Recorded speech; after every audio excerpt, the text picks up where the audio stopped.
And excuse me, I have a bit of fever and just generally feel really shit right now. So I might just like, face out or something like that. I'll try to give a quick TLDR at the end of this for you guys in YouTube who don't wanna watch, the whole shit. I have no idea how long this is gonna last. Okay, so here, well, first of all, we have like what? We can check that later. Let's just go to the patch notes. Probably gonna give a couple hours. Let's check the table. Challenge League, major, minor content, character balance, skill reworks, skill balance, Vaal skill balance, support gem rework, support gem balance, passive tree, ascendancy balance, item balance, unique item balance, world changes, monster changes, master changes. That's probably just about the John, betrayal changes, Azurite mine and soul fight changes, prophecy changes, map changes, Sana League mods available. I'm gonna call now that like they're not gonna mention when you get the mods, and they're gonna just give us the fucking mods immediately, like when it doesn't, like when we shouldn't be. Can I move the cam? I can. Where do you want me to move the cam? Do you want me to go here or here, or is this the spot?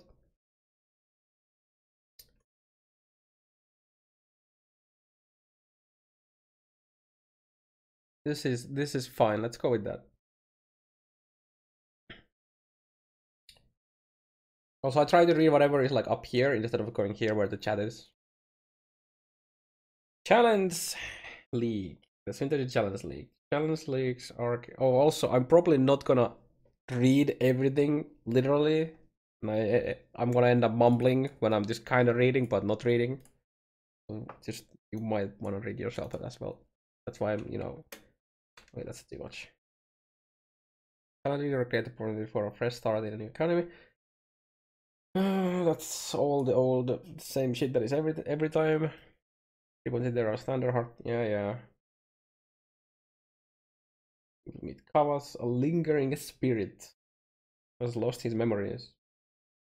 Is that the reason why the stupid ghosts in the game in general, the tormented spirit, just like they're just like lingering around, having no fucking idea what they're doing? Is it because of this? Needs your help to piece together his past and discover the secrets that have become isolated in his mind. Kavas is actually the king of the tormented spirits. Calling it now. Help Kavas by exploring these lost memories and activating the memory stabilizers contained within, but be quick because memories degrade, and if you linger too long or take the wrong turn, you may degrade with them. Hit.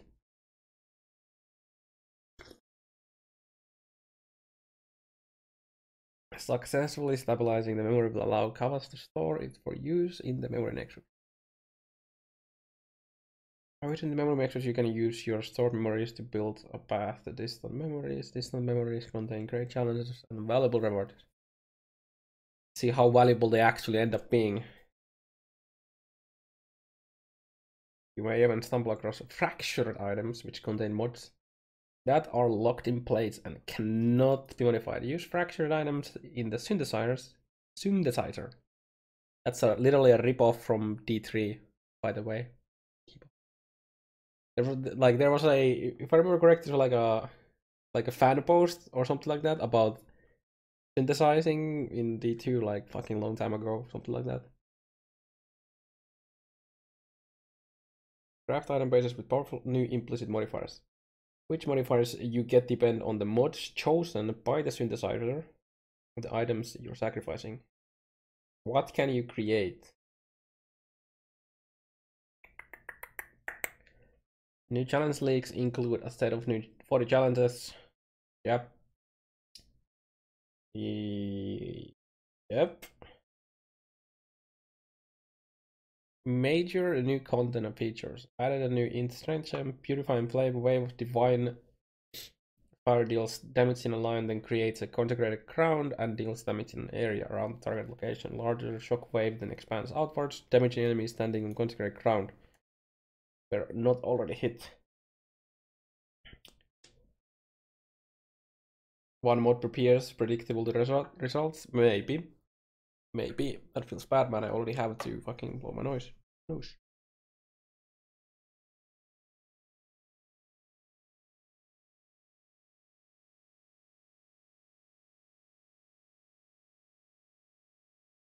We should have a counter how many times I have to do that during this.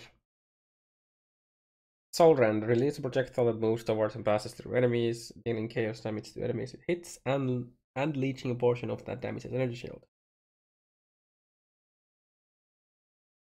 Also applies a short duration damage over time effect to enemies around it. Bad.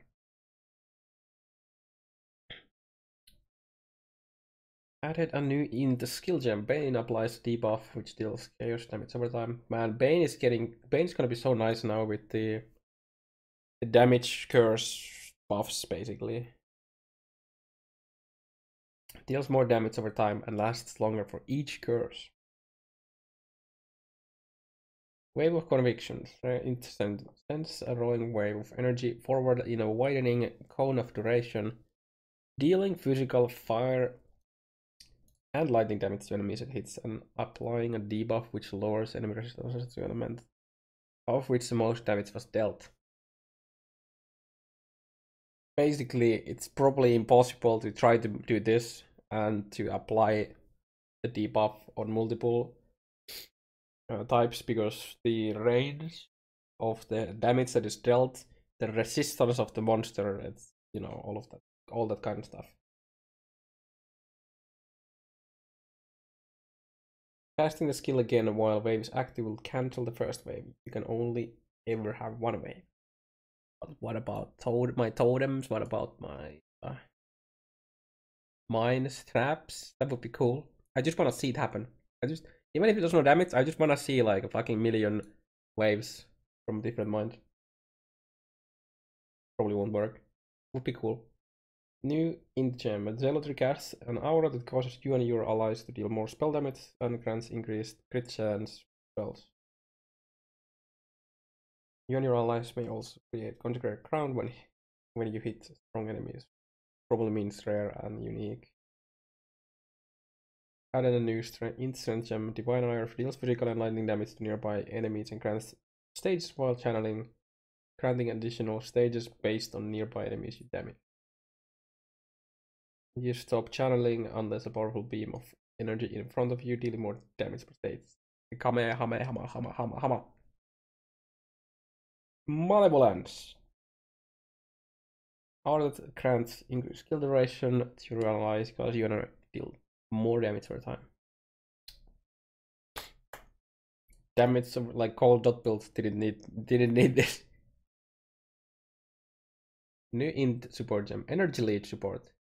Supported skills leech a portion of the damage they deal on hit back as energy shield. Supported skills also deal more damage while you're leeching energy shield and while you are on full energy shield.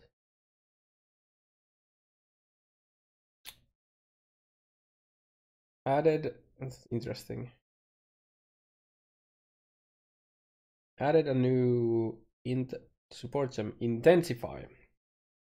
Supported skills have less AoE, but deal more area damage per intensity. Supported skills gain intensity when used and lose intensity while moving or teleporting.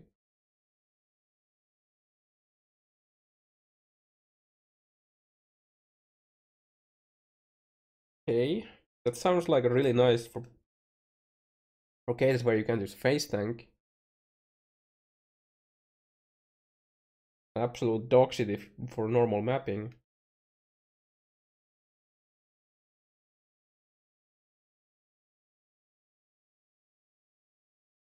I guess we kind of have to see the numbers, like how often you get, how fast do you lose them, etc. etc. I mean, it definitely looks like a single target skill,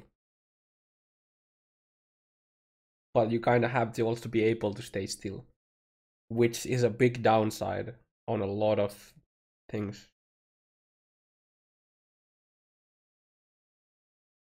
Another is like if you have a lot of cast speed, then you just like, you know.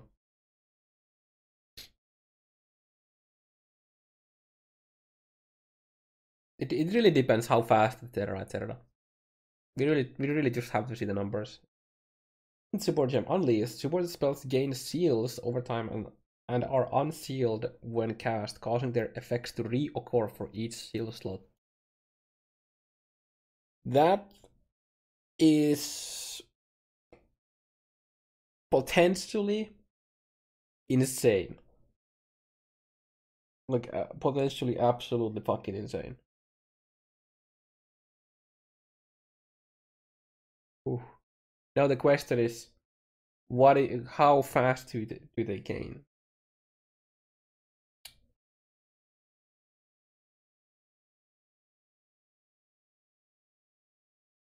Added a lot of more music to early acts. Added 5 new hideouts that can be unlocked through gameplay. 17 new unique items. Have we already? How many unique items have we seen?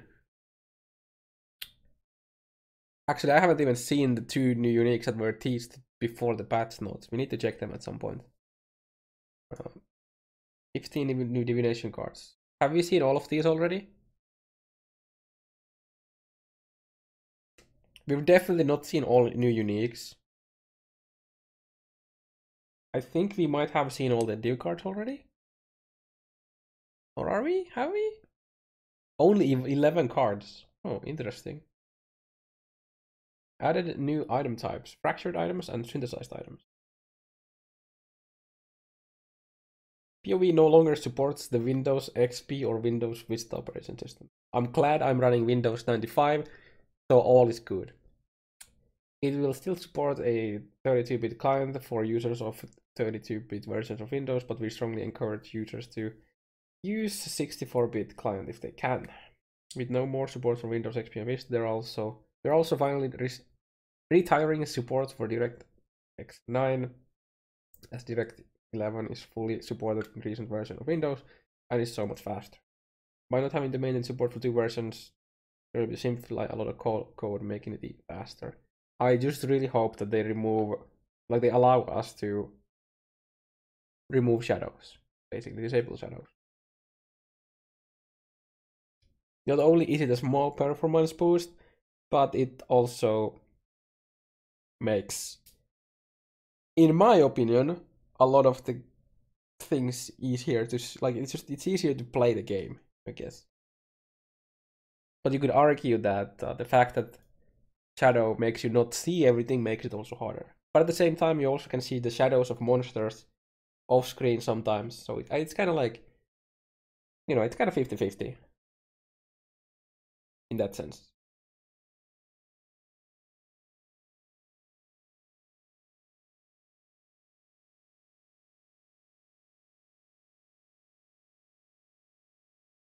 Oh, hey Leroy, what's up, dude? Indeed, patch notes hype. Okay, minor new content and features. Sana's model has been updated. Honestly, I kind of like the old model. The unique axe and Devion's Dirge now occasionally plays sounds during combat. Okay. Wind physics to a number of skills including Wall Blight, Cold Snap, Wall Cold Snap, and Shock Nama. Alright. Added some missing Tarley. Added some missing tar key. Wait, sorry. Wrong. Ah! There, no! I want to take that out. Dialogue in X6. Basically, that's Tarky, okay? We're gonna hear Tarky talk. Added enchantment for all the new skills. Hitting enemies with holy skills now causes a special holy on hit effect to display. We're just gonna see like a flash of, you know, the RNGs, and we hear like fucking gospel like music or something like that. I think. Just hear like ah. Skills which involve destroying corruptors no cause the gips left by those corruptors to disappear after a delay. That is a massive nerf to creep in people's hideouts. I don't know what to think about this. Holy hand grenade sound effect. Oh yeah, from like Worms. Yeah, I like, yeah. Yep. Hallelujah.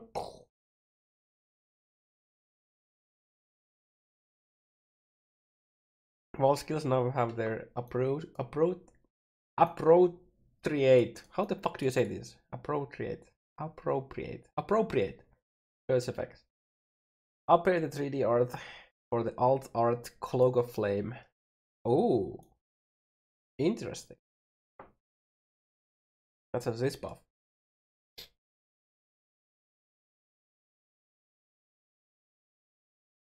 Improve performance in a number of boss fights and with a number of player skills.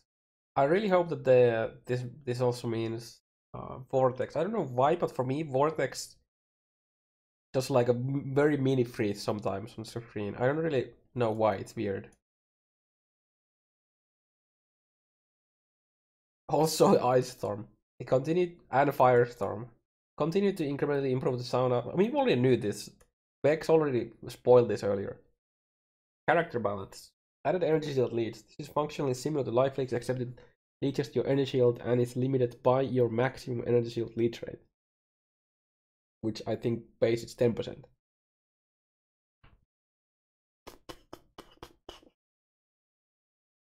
Like the maximum. 10% to ES leech per second, I think, was base. Several passive skill clusters have been added to support this new form of leech. Ghost Reaver now causes you to leech energy shield instead of life and doubles your maximum energy shield leech rate. Ghost Reaver, Vaal pack no longer works with ES, by the way, based on this. Added a cap on the amount of any resource you can leech from. Added a cap on the amount of any resource you can leech from any individual instance of leech. By default, that cap is 10% of the resource's maximum. In other words, character with 4k life will by default be able to leech a maximum of 400 life from a single hit.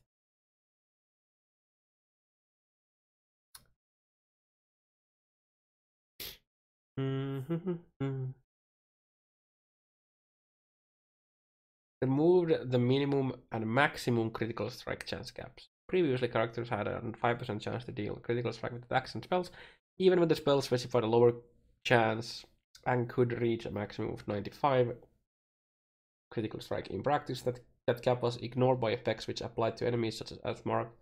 We have changed several of these external critical strike sources and have removed the cap as a result. This means that if you have a spell, well, or attack with, in the case of my cast on grid, with no other sources of increased critical strike chance, like the percentage, and you put control destruction in there, it will have 0% chance to crit, which is a massive nerf to EO builds, assuming you would use control destruction. So you have to get some crit chance, which is probably a big deal to do. Related to the above change, the brittle ailment that nobody ever gets to use because the fucking helm is dog shit and, you know, all that good shit, now grants up to 10% chance to critically strike afflicted enemies. Pretty good. This change is further increased by sources of increased crit chance, whereas previously as a result of a bug it was not. Okay.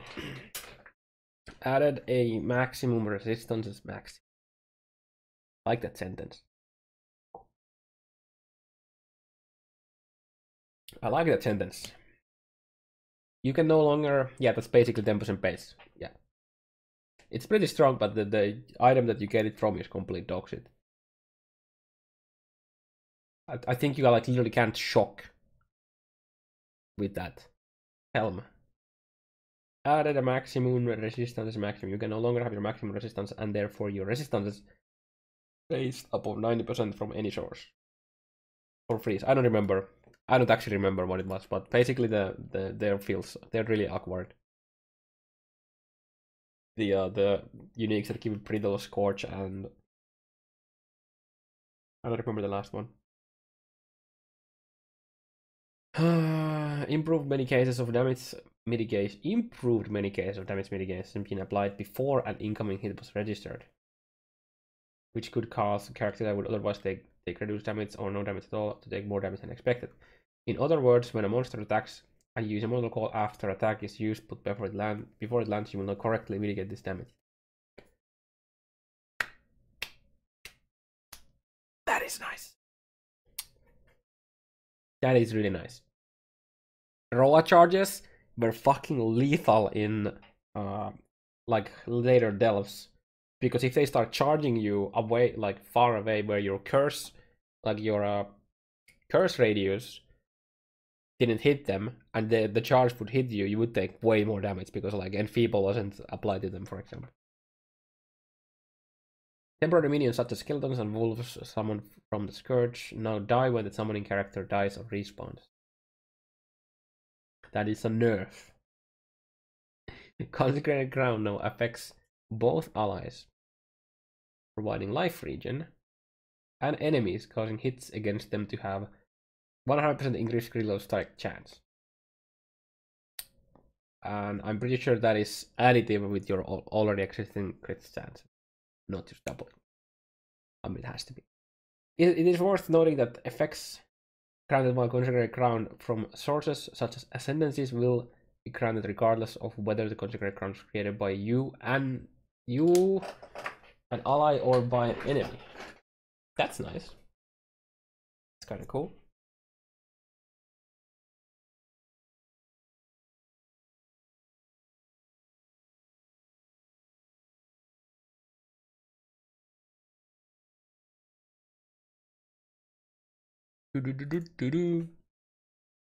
Modifiers, which previously affected the cast speed and duration of curses, now instead affect curse skills, including curses base.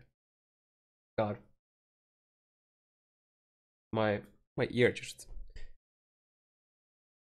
I don't know how to describe the... It's like there's water, like... annoying. Like it's like pressure there right now when I blew my nose. I really hope I get better before the league starts. Skill reworks. Flame Totem, Holy Flame Totem. Flame Totem has been renamed. It is no Holy Flame Totem. Now creates Consecrated Crown at the totem's location. This Consecrated Crown grants curse immunity. Wait. You get curse immunity by using Holy Flame Totem?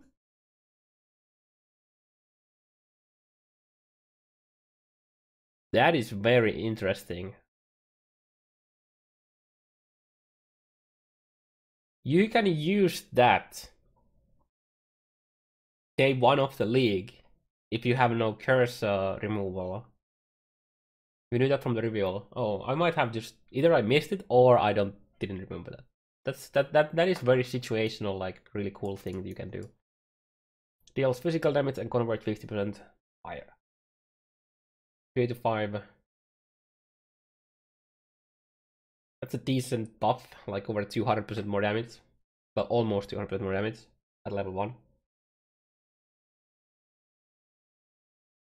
Up to about 336 from barely 300.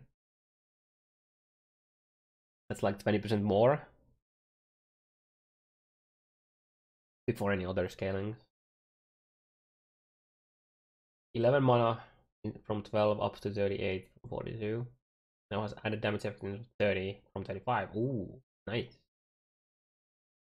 Fires 2 additional projectiles at all levels. Previous gain additional projectiles at gem levels 5 and 9. These projectiles fire in a wider cone than previously.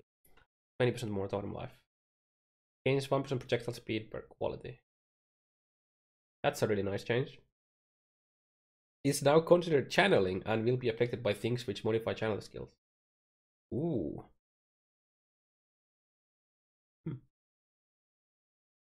Stormburst. No longer fires projectiles, now creates orbs of energy, while channel that repeatedly jump towards the target location until their duration expires, dealing damage in small area after each jump. When you stop channeling, all remaining orbs explode, dealing higher damage in a larger area. This explosion deals more damage based on how much duration remains at the point you stop channeling. This explosion deals more damage based on how much duration remains at the point you stop channeling. Has 0.25 instead of 0.65. That's a really nice buff. Basically halving the mana cost. That's really nice. Deals physical damage, converts to lightning. Yeah, you get it earlier. Okay.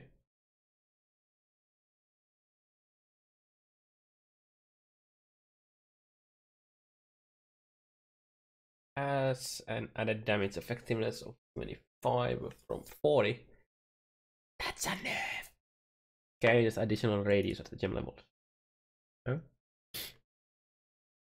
Not really sold out on that. Abyssal Cry mana cost gem. Oh, that's damn, dude. The mana, they just like deleted the mana cost. Anime Guardian. I mean, the mana cost didn't really matter, but it's kind of cool, sure. You don't have to like remove a socket or something like that. Anime weapon mana cost also lowered. I mean, that's kind of nice for the 2 people who actually play anime weapon. Now causes anger. Now causes you and nearby allies to deal fire damage with attacks at gem level 1 and fire damage with attacks. That's just that's a decent buff. That's like about 264 to. That is a lot. That's like 25% or something more damage. That's a lot of extra damage. I mean, they basically wanted to make it, you know, comparable to Wrath in terms of the attack damage. Now goes yeah. Arc mana cost at gem level 8, lowering the mana cost. Nice. 3 less base cost at 20. That's nice. That should help with mana issues. But then the cast time lowering is gonna make you more mana issues. But that's really nice. That's really nice for self-casting. Now deal, well, and for totems. Now deal 6 to 33. But they nerfed it at level 1. Okay, so that's like what? 887. 887 from over 1,000. Oh wow, that's ooh. That's a decent nerf. Somebody who has time and brain functionality. How big of a nerf that is? Like what, 1,000 to like 100 or something like that's like 15% or something like that. Now has an added damage effectiveness of 80 from 90. Okay, so that's also a nerf. So that's even more than just this. Lower the range at which arc can chain from 50 units to 25 units. Ooh. Ooh, that hurts. Do I have the unit somewhere here? Yes. Okay, so previously, if you hit a monster that stands here, the arcs would chain all the way to here in distance. And now it's only here. That is a massive fucking nerf. Ooh. But you know what? You know why this doesn't matter? Because if you have proper, if you're doing proper maps, the density is so big that it doesn't matter. Because mobs are gonna be so tight close each other, it doesn't matter. This really hurts. Like single targeting. Like if you're just like running around in circles, like doing like shaper or something like that, because now you have to be fucking 50% closer. Yeah, that's some hefty arc nerf. I personally feel like cutting it in half might have been overkill. I mean, I guess we're gonna see how it's gonna be. The issue with this is that this is a massive nerf for self-casting as well, not just like mines and traps and totems.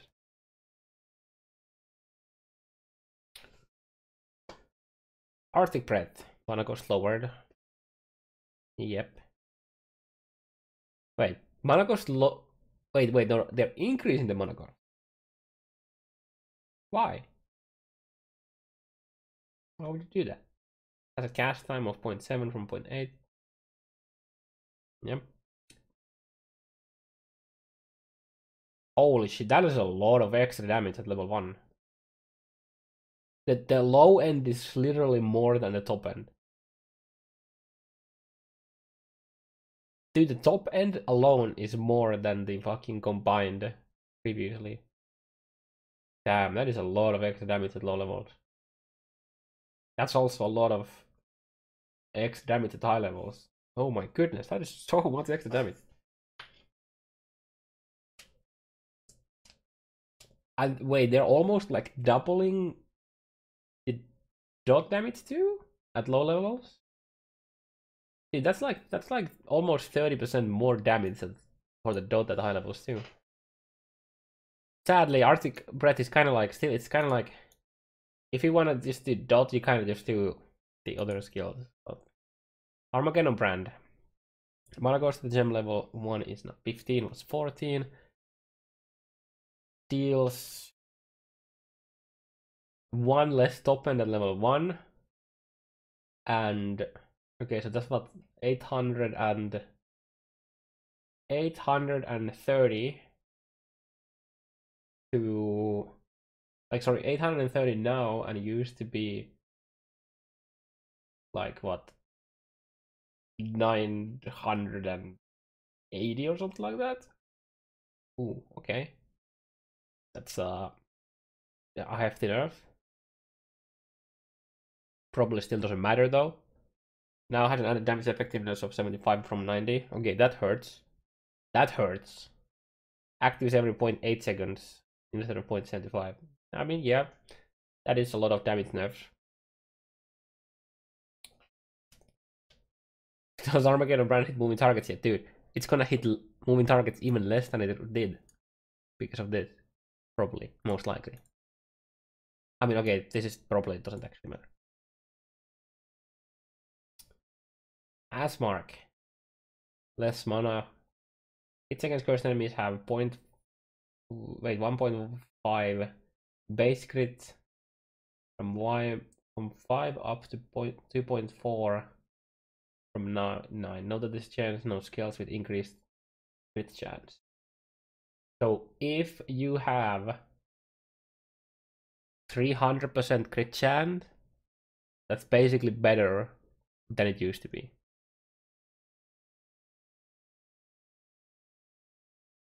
At high levels. So this is for crit builds. This is, I mean, well, crit builds kind of use it anyway. It is a buff. It is a buff. Ball lightning. Mana cost at gem level 1 is now 13 from 14. Yeah, 25 from 27. Cast time is better. Deals like 51 from. Oh, that's a lot of extra damage at low levels. Damn. And basically the same damage at high levels. Oh yeah, oh never mind. Damage they added damage effectiveness is higher. Okay. Okay. Play Vortex. Mana cost at gem level 20 is now 16. I mean, that's nice, I guess. I mean, that is nice for mana issues. That is a lot less damage. Holy shit. 252 from 308 or something like that. That is a lot of damage. That is a lot of damage you lose. Also this, that hurts as well. Blade Fall. The mana cost reduced. Tiny buff at low level into a decent buff at higher levels. Okay. Probably not gonna see too much use still, but it's the cast that is kind of an issue. You kind of just need to, if you want to do Blade Fall, you either do Mind Traps, which people don't really do, or Cast on Crit or something like that, where you don't have to scale your cast speed. And I need to take a piss. Oh, excuse me. Here a bit. Go back with some coffee and a slightly higher headache, but we're gonna go through it. It's fine. Okay, blind. Mana cost is a bit higher. Deals more damage and more damage. It's like 25% or something more at level 20. That's pretty good.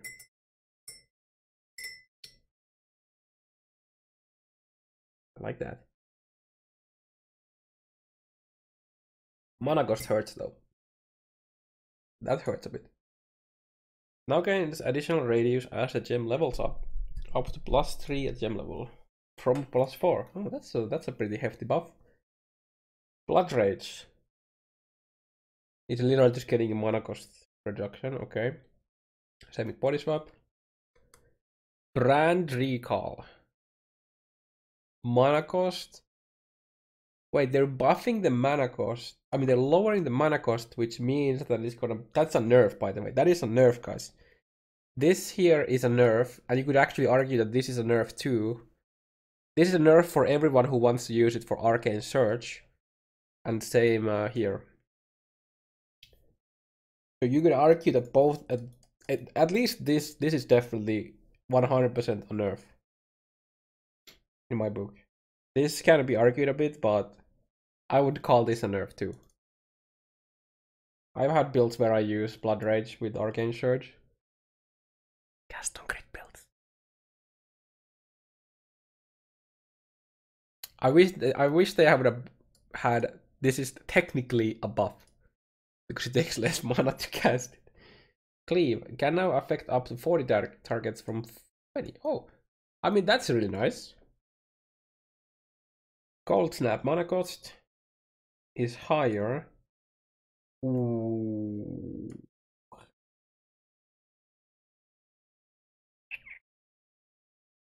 40% higher base mana cost.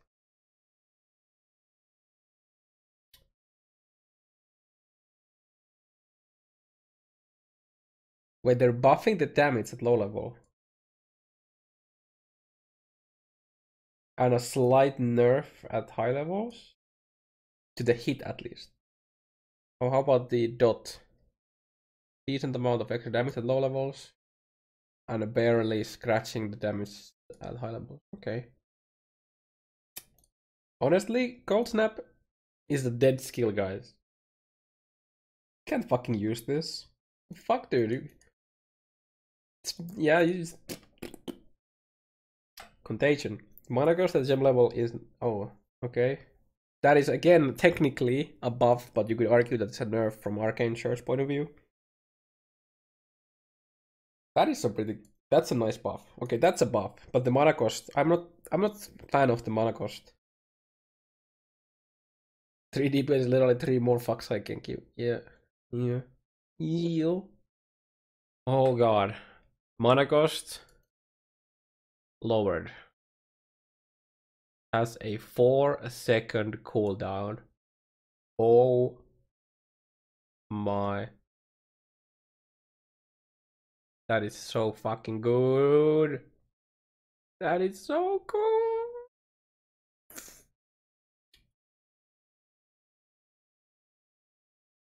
And assuming no change to the Necro, that's gonna be 2-second.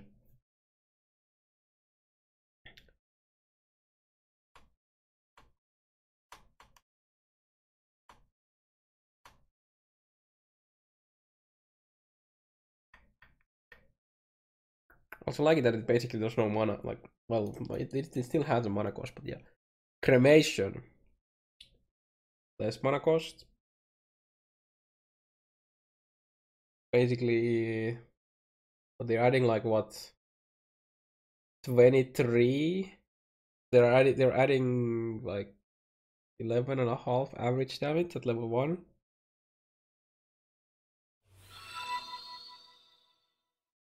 Oh, thanks for the host today.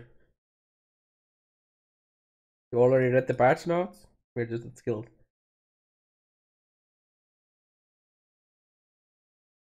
That's a lot. That's a lot of extra damage. Now gains radius at gem levels, up to +3. Ooh, okay. That is a lot of damage, boys. Oh, and oh my god, they increased the damage's effectiveness. This shit is gonna do so much damage. Excuse me, what? This already did a fucking insane amount of damage. That is fucking stupid amount of extra damage. Holy shit. Oh goodness. Okay, Dark Pact, mana cost reduction, a decent amount of extra radius, more damage at low levels. Nobody really cares about that. That is what, 603 from 500.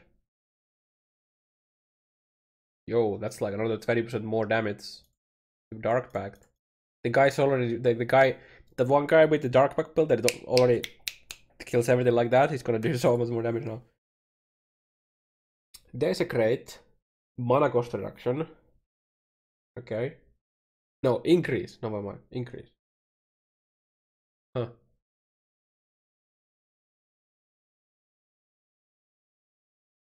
I'm a bit sad that Dark Pact didn't get cast speed changes, but that is a lot of extra damage though. Despair, basically just mana cost reductions. I wonder why. I mean, again, that's gonna if you wanted to use the self-cast Despair with Arcane Surge, it's gonna be harder to get the buffs from it.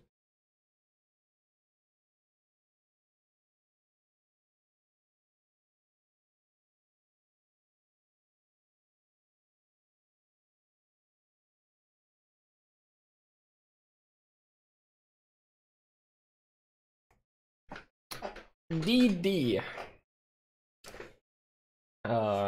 Reduced mana costs,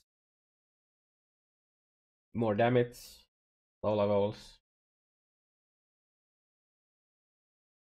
and a nerf at high level. Oh, never mind. I'll take that back. 160?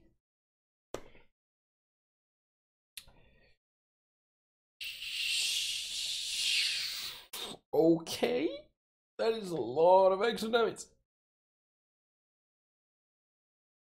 That is a lot of extra damage.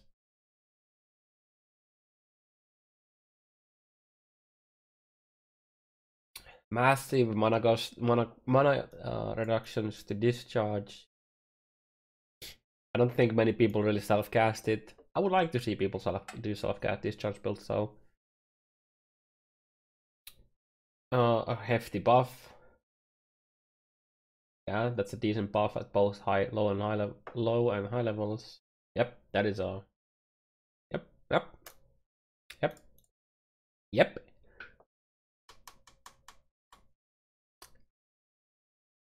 Elemental weakness, lowering the mana cost. I wonder if that has something to do with Bane. I don't know. I don't know.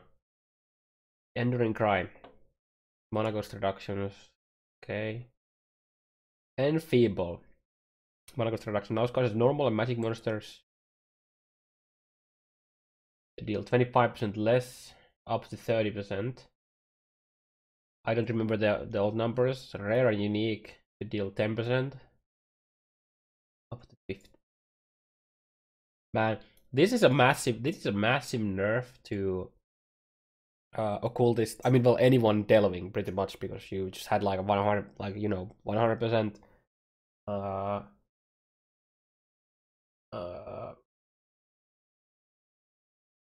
fucking brain, please work. You had a lot of damage reduction in delve because most of the dangerous mobs were rare.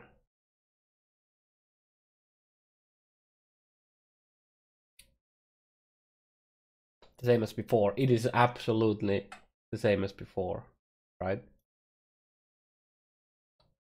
Rare enemies. Previously, this was only for the uniques. This is a big nerf for like occultist delver, for example.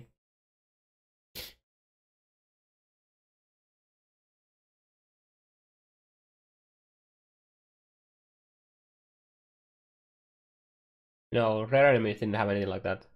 No, it was only unique monsters had that, or well, bosses. I don't know if it was every unique, but yeah, that's like that's yeah, no, it definitely wasn't every unique enemy, I think, but that's a big nerf to delving. And well, I guess kinda beyond monsters too. Beyond mobs are gonna do a lot more damage too, as well, if you get hit by them. Essence Drain, mana cost reductions, cast time, buff, explosion impact. So yeah, you have a small radius. I wonder what the small radius is. Deals a no-hit damage. The result of this change, Essence Drain has the area gem type. But I'm pretty sure that does not mean that it'll be scaled with area damage. It just has the area gem type because it has that AoE portion to it, which is basically just splashing the damage. Or like splashing the degen instead of just hitting one target.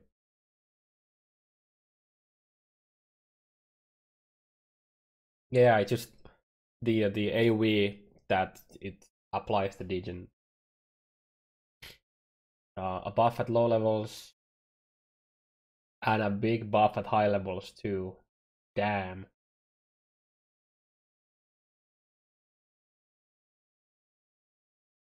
The actual hit, but nobody really cares about that.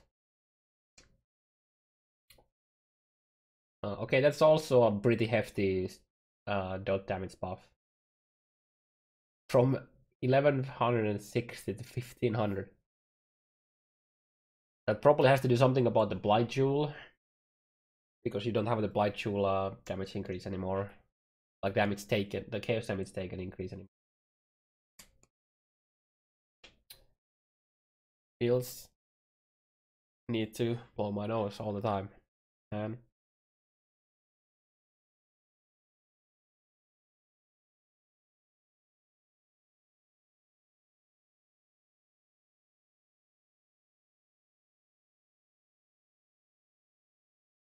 I'm wondering if I'm gonna forget to do like mute my mic when I do that at some point. How does it work with pierce? Well, whenever it hits something, it pierces, but whenever it hits something, it just does the splats. It's like any other skill, pretty much. I mean, okay, it could work like flame, fireball when the splash only happens at the end of it.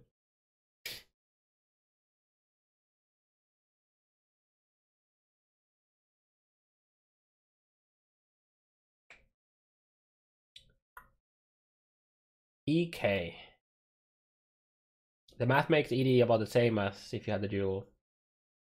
But if you get any other such increased damage taken, now they're more effective because you don't have the already massive from the Blight Jewel, so this overall will most likely be a buff.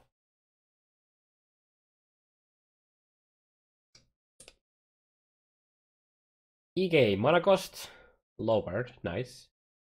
7 to 10 from 6 to 9, bit of increase at low levels to almost 1600 from 1300. Wow, that is a lot of extra damage. And 120 from, oh my goodness, oh my god, EK is back on the table, boys. EK farming is back. EK AoE is back. Like AoE clear right there. Holy moly, that is nice. I like this. I really like this. That is amazing. That is freaking amazing, boys. Explosive trap. Modifiers to explosive trap radius now also affect the spread of its explosions. That, my boys, is a nerf.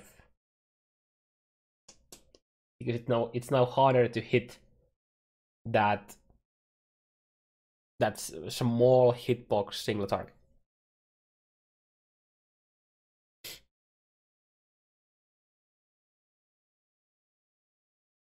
Does a tiny bit less damage at level 1 to 600 from... Oh wow. Wait, no, sorry, never mind. Not 600, 700. Yeah, okay, it's not that big of a deal. 758 to 700. I mean, obviously you divide it by 2 to get the average, but yeah. It's explosive trap is still gonna be bosses like that. Now gains radius at gem levels up to +4 at level 20. Yo, that's actually a thing that explode. The issue with explosive trap for normal mapping is that it had no AoE. That kind of fixes it. Oh, they buffed the added damage effectiveness.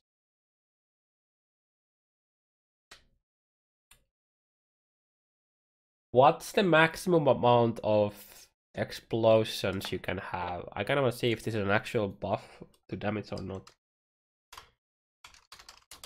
Is it like 7? Okay, so now we have explosive trap. Okay, so up to 7. Okay, so what you do is whatever amount of damage multiplied by 7. I think this is actually not even really a nerf. This is definitely a buff to like normal explosive trap builds for sure, without a doubt. And if you're getting added damage, that is a lot extra damage through added damage effectiveness, because this 50, so let's say if you hit 7 times, right, so that's 350, and now it's gonna be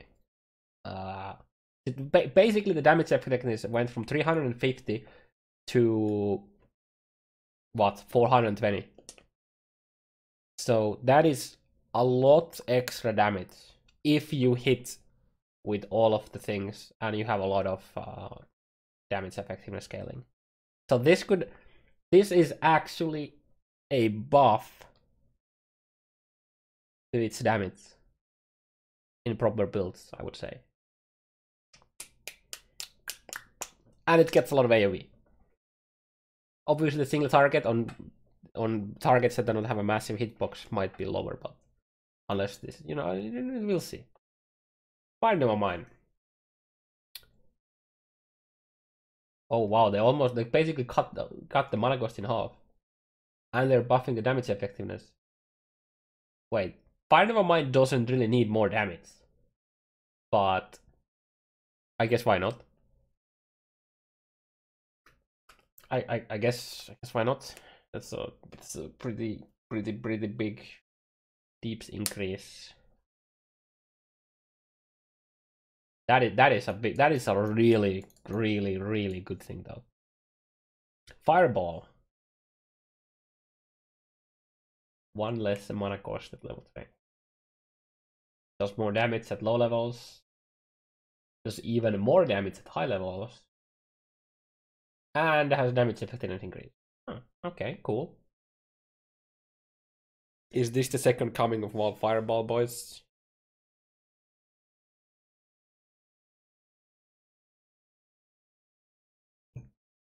No. Flame Dash.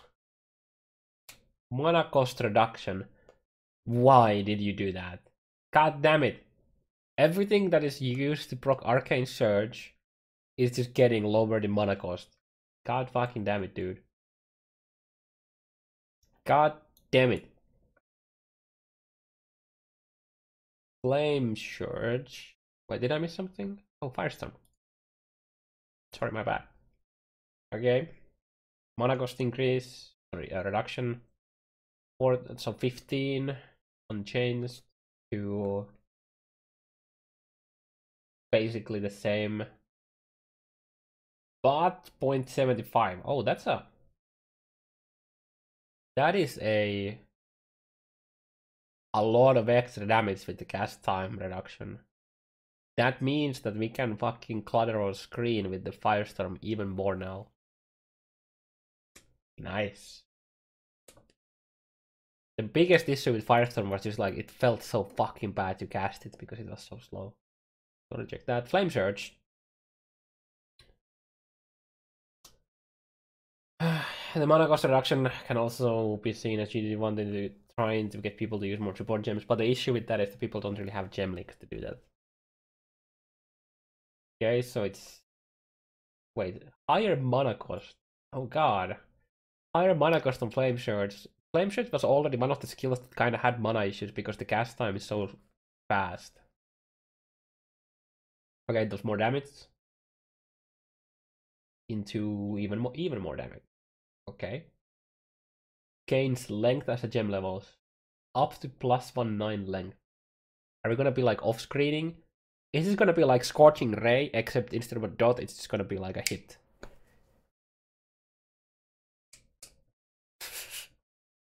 Interesting. Like, just instead of being a beam, it's just like this one line.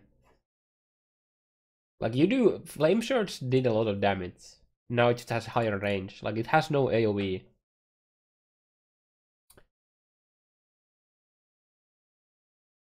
It's not a great single target. I mean, a AoE skill. Flame Blast has a mana cost increase. Oof. Yeah, Flame Surge's biggest issue is like the AoE. Okay, Flame Blast does a bit less damage at low level. And a decent amount of extra damage at high levels with the damage effectiveness increase. Nice. Nice. That's a buff. Flamethrower Trap. Buff at level 1. Wait, they're buffing Flamethrower Trap. Seriously? I didn't think Flamethrower Trap needed damage increases.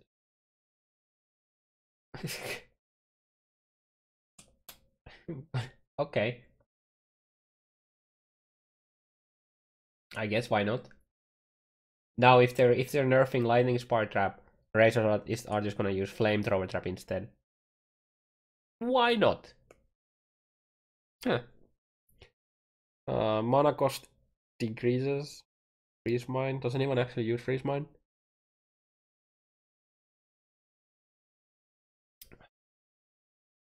Freezing Pulse. Higher mana cost. Oof. Also more damage. A lot more damage because of the added damage effectiveness.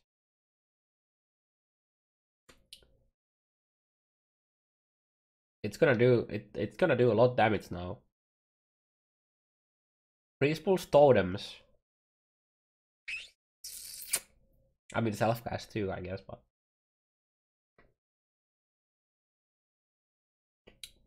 that's a lot of damage. Frost Bomb, oh god. Okay, mana cost reduction. That kind of feels bad, man, for Arcane Shards early on. Now applies cold exposure to affected enemies rather than reducing the resistance. Basically the same effect. So I assume that that means that you don't have to hit with it to apply the cold exposure, because they don't mention that it would be changing. But...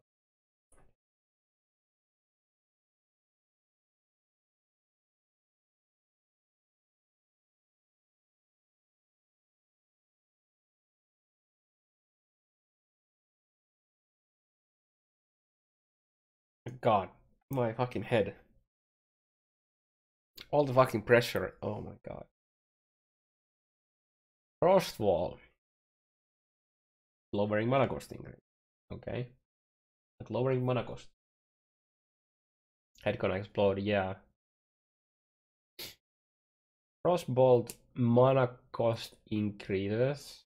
Oh, that's a hefty mana cost increase. But that is also a pretty fucking massive DPS. Wait, what? Over 200 low end and 300 top end.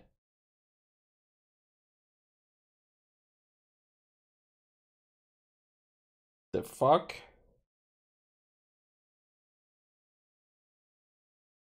They just gave it like 350 average damage increase. What's the okay, so the original is like 1900 and they added like another 250.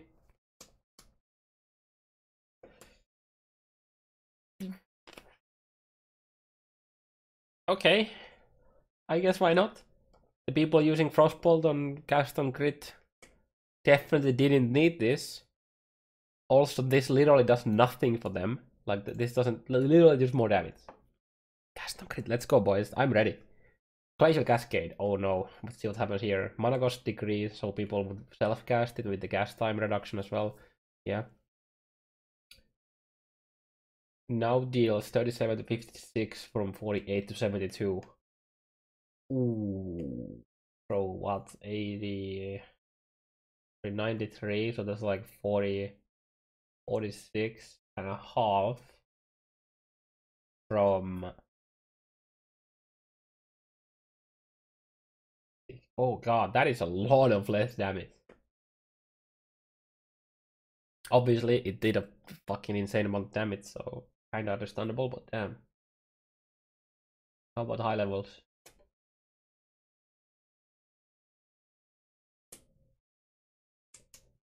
Acts like 70 low end and 100 top end. So they basically removed like 65. No, wait, not. Like 80 something average damage. A bit more, like 85, 90, something like that. From 1050. I mean, I think it's still gonna fucking destroy everything, but that is a lot of less damage though. Ground Slam can now affect up to 40 targets. That's nice. That's a massive nerf for like the lab farmers, yeah. But 70 less total damage. Yeah, divide it by 2 and you get the average, which is like what, 85? And then you just look at the average damage of this, and yeah. Hatred now causes you and nearby allies to deal 14% more cold damage. 18%. I wonder if that's gonna be 19 at level 21. Note that this cold damage multiplies the extra damage granted by the aura. Yep, because it has the physical as extra, yeah. So they... So wait, what is 16 multiplied by 1.4? Somebody please math me, thank you. It's a nerf. It seems like it's a nerf for, you know, physical as extra cold setups, but really good for just like actual cold builds, like dot. I mean, this increases dot damage and something like freeze pulse and shit like that.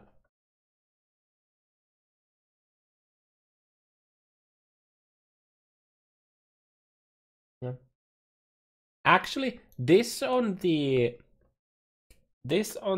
custom crit Cospris build is a really nice buff.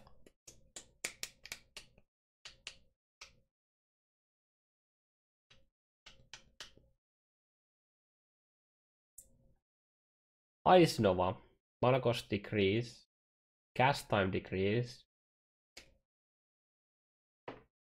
They nerf the damage a tiny bit at low levels, a bit more at the high end.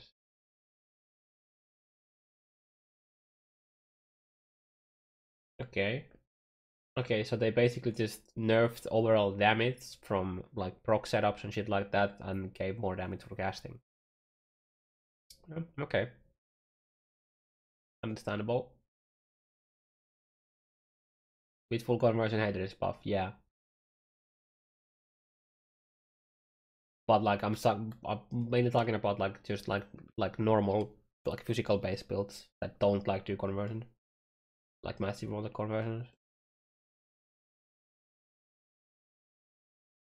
Ice Spear. Mana cost increase. Deals 22 to 33 from... Wait, they're buffing Ice Spear. Excuse me. What? It already does a fuck ton of damage. Okay, so guys, whoever was placing Glacial Cascade miners for single target, now you just swap in Ice Spear. It already did a massive amount of damage to mines. Now it's gonna do even more. It already did a lot. Like, you didn't need this buff at all. This is like completely unnecessary buff. Ice Trap.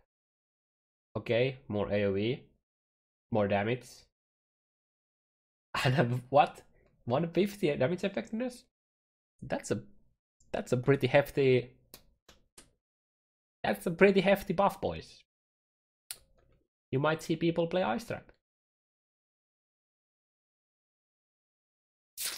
Yeah. Mm-hmm. Yeah. That is a lot of damage.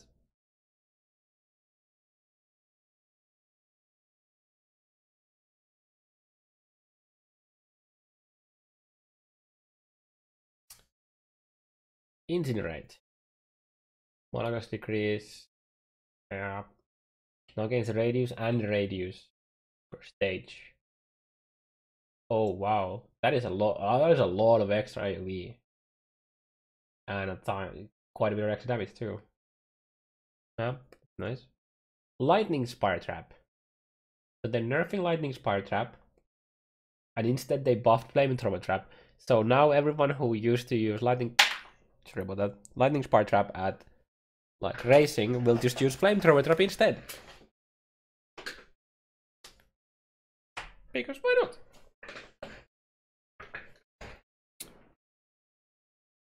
Do you think Exile is good enough to push Shaper at league start? Probably. Tendrils. Mana cost lower reductions, a bit of extra damage at low levels, and a decent amount of more like extra damage at high levels. Gets more base radius, and like they're almost doubling the damage effectiveness. Tendril looks pretty fucking good. Huh. Okay. Alright.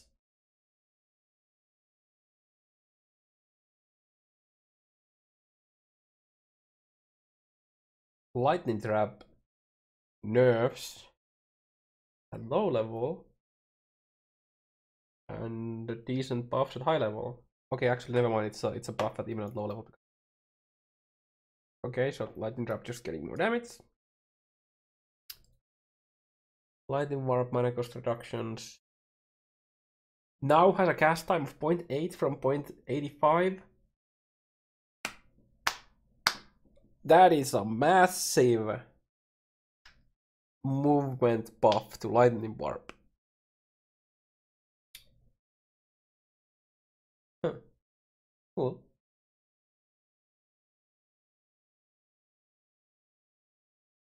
Not that people will use it, but that's kind of cool. Magma Orb. No, I think people are going. People already use it. That's a point spam buff, boys. Assuming, oh god, please no spoilers. I have a feeling that point spam is gonna get nerfed though. That's still pretty long, but this will make a difference in our end game for those who do use it. There are people who use it. Maybe there's gonna be a bit more people now. Mana cost of Magma Orb is higher. Damage is also higher. Not by much, but it is. Okay. So they're just gonna delete things even more now.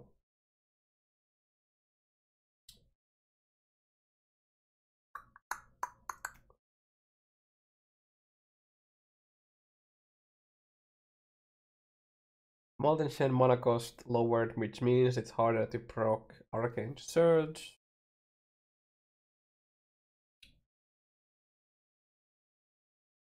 Orb of Storm mana cost, which means it's harder to proc Arcane Surge. Increasing the damage a lot. Okay. That is a lot of extra damage.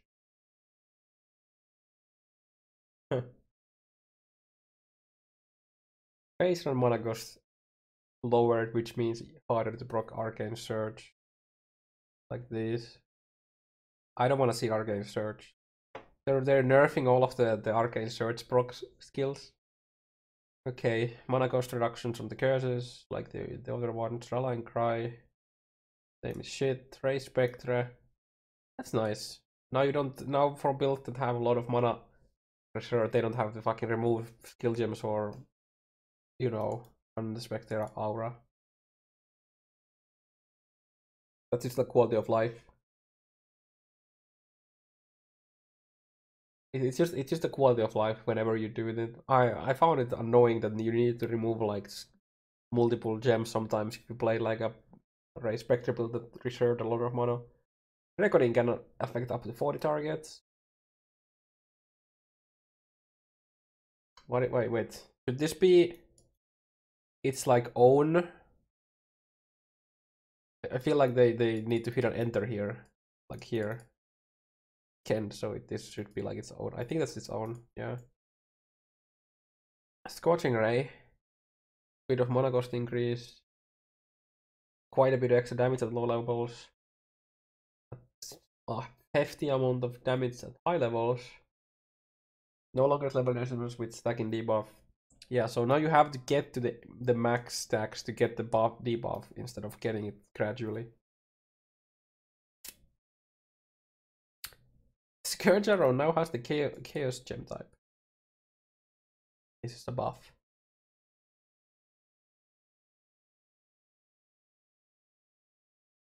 Seismic Trap. More damage into even more damage with more damage effect. Yep. Shock Nova mana cost reductions, cast speed increases, or like, you know, like cast timing reductions. A lot extra damage at low levels into even more damage at high levels. Okay. Oh my god, doubling the damage effect? What is that? Oh my god. What the fuck? That is so much extra damage. Cast on crit shock Nova, boys. It's happening. Oh, Shockwave Totem. The skill that I hit my first level 100. Mana cost reductions. Nice. Okay, they're increasing damage. A lot. Added damage effectiveness is high. Okay, nobody's gonna use this because the quality is still shit. It's totem life. The AoE is still complete dog shit, so nobody's gonna use this. Sadly. They need to increase the AoE / do something about the quality. I mean the quality itself isn't like shit if the otherwise would work. This is not gonna make Shockwave return. Just saying. Feels bad. It's a Siphoning Trap. More damage. Oh, whoa, a lot of more damage. I don't think people are still gonna use this. Spark. No changes at low levels. A decent buff. Like almost 20% damage at high levels. Like 15 or something. Now clears its hit list every 0.6 seconds from 1 second. Nice. This means the same projectile can hit the same monsters more frequently. Nice. Let's go, boys. Spork totems are coming back. Reckless Shield Throw. Nobody's still not gonna use it. Base of hand damage is 0.65 from 0.7, 0.56, points.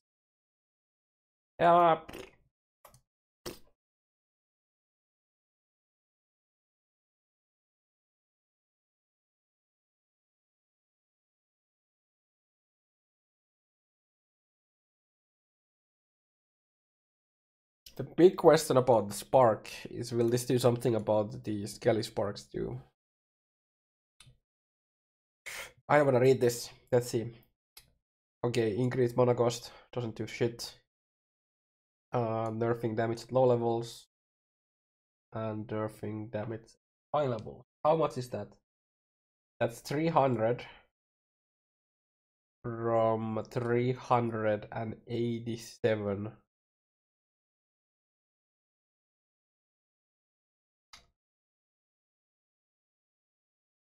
Oof.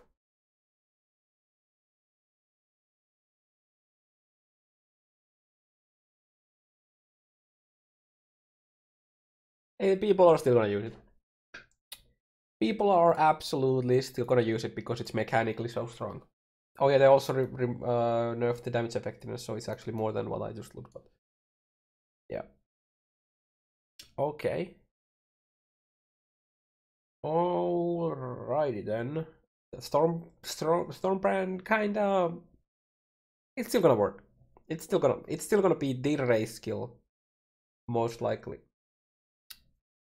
I think.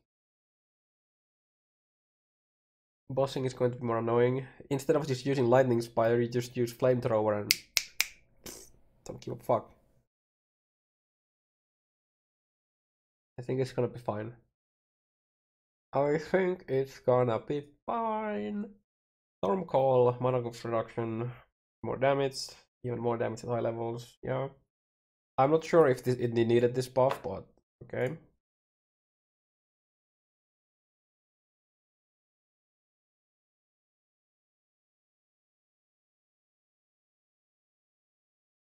Mana cost at gem level 20 is now 16, was 12. Excuse me, what the fuck? Ezra's was already down. Why do you wanna... The actual fuck?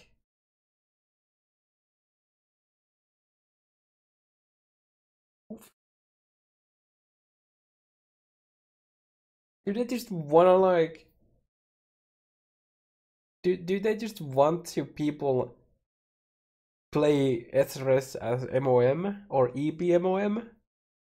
Because you're not surely gonna be playing SRS with reserving your mana and using it from your mana pool. The actual fuck were they thinking? That makes no sense.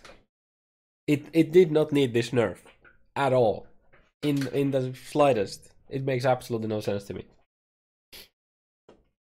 Summon Skelly, a bit mana cost increase. That's fine. That doesn't really do. But this is a fucking massive mana cost increase. Oh, holy fuck, dude! I wanna puke looking at this. Thinking about playing SRS. Goodbye. Anyone thinking about playing SRS, just don't. Just let it. by not playing it at all, they might buff it in the future, okay? So if you were thinking about using SRS, just don't. Tempest Shield, mana cost reductions. Okay, Harvey sad. I'm kinda sad, yeah. Covenant or bust. Yeah, you basically have to use Covenant. You wanna do SRS now, I feel like. Extra looks pop, yeah, it does. Temp chains. 20% less action speed at gem level 1, up to 29. What was the current? What are the current numbers? I don't remember. Was it 29? I think it was. Yeah. Okay. So it's unchanged for normal and magic, but for rare and uniques, that's a they fucking cut it half. I would assume that level 21 is gonna go up to 15 and then 30. Okay. I will delete my wall plan this rest. Yeah. Oof. I mean, I don't really mind that them change and people nerf, honestly. Unearth. Mana cost reduction. Deal some damage in a small area around where projectiles land as a result. Unearth is now considered an area spell. Alrighty then. Deals a lot extra damage. Into even more extra damage. With even more added damage effect.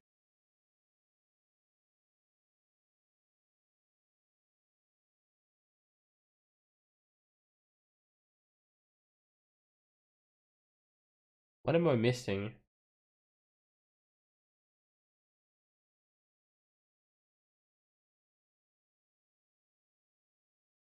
Wait. If it does too much damage, I feel like you could kill yourself. For people who just use it to get the corpses, you might actually kill yourself with the damage.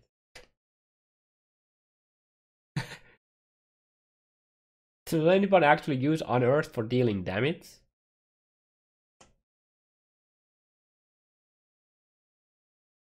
I don't know. Interesting. Mentions more targets, nice. VD mana cost decrease. No damage nerf at low level. Into damage nerf at high level. Okay. I mean, it's still gonna do a fuck ton of damage, so nobody really cares. Vortex mana cost reductions. More hit damage. No, sorry, less hit damage. Into even more or less hit damage. More or less. EK fork, yeah. Yep, I would assume so. I mean, I don't really know what fork does at the moment if they're rebalancing that, but yeah. No deals, space color. Okay, so they're nerfing the base at low levels and a bit at high levels as well. Vortex is still insane. Vulnerability, just a reduction, some mana cost.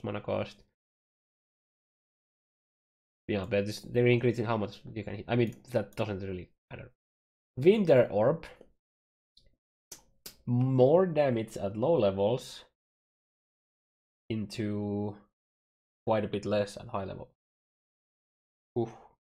I wonder if Winter Orb is still gonna be... I mean, for clearing it's still gonna be fine, because you don't need the crazy damage for clear anyways.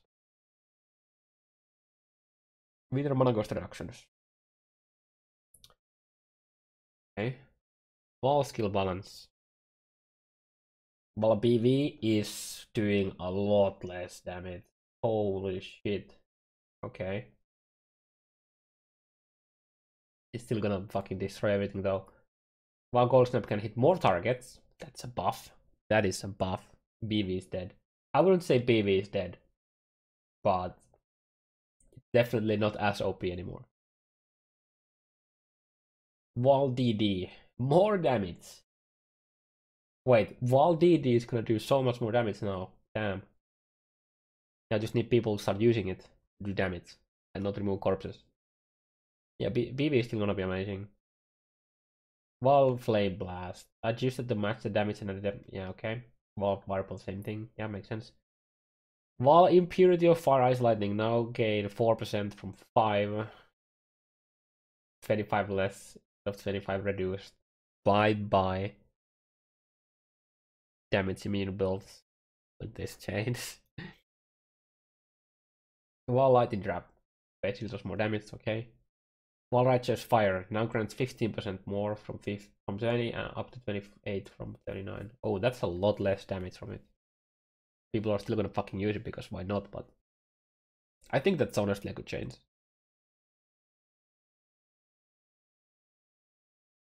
Is there any total immune build left? I don't think you can make a total immune build anymore. Like sustained total immune build at least. You can still have the gluttony going, but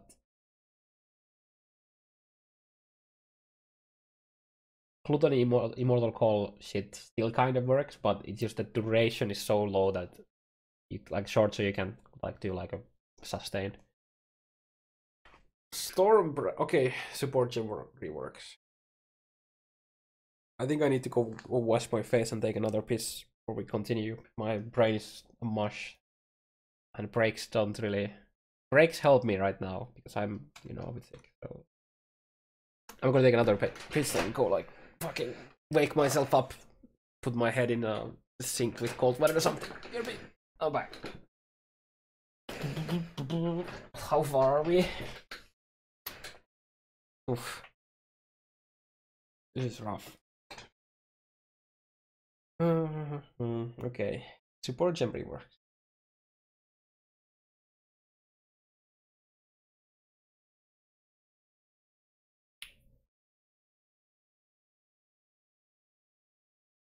Storm barrier. Oh wait, so it's changed into infused channeling. No longer grants reduced lightning damage from hits. No longer grants chance to gain power charge when hit. Now grants reduced damage taken from hits while channeling. Nice change. Wait. Now grants reduced damage taken from hits while channeling of types matching the supported skill gem stack. Still also reduce physical damage taken from hit. Oh. That's kinda cool. You can use that for Scourge Arrow to take reduced chaos damage. Now grants infusion after channeling for a duration. Infusion grants more damage of types matching the supported skill gem attacks.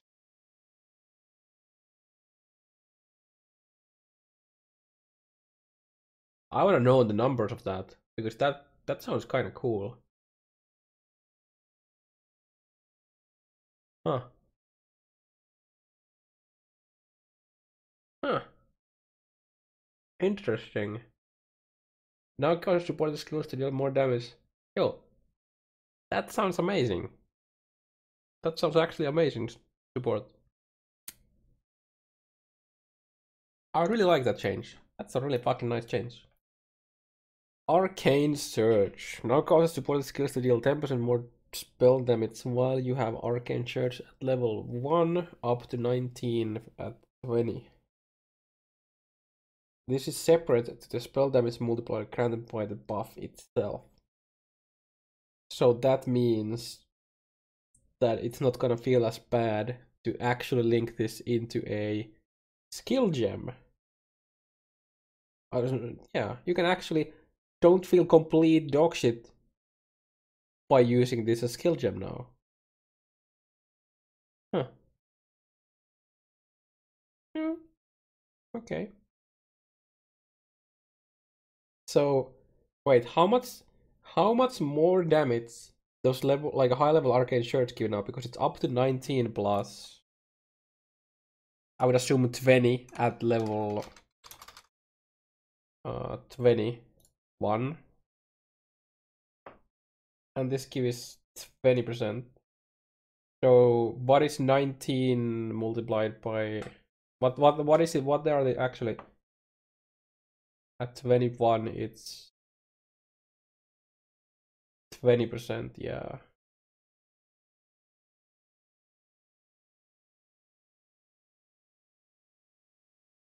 You also get some gas speed from it, have to remember that. I mean, obviously, if you can still somehow make this into a like a buff, like use it to proc it elsewhere, you wouldn't want to use it in your main links. But now, at least it's an option, I guess.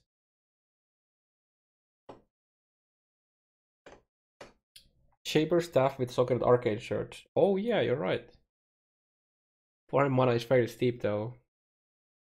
I mean, if you're using it on your main skill, it's not that big of a deal.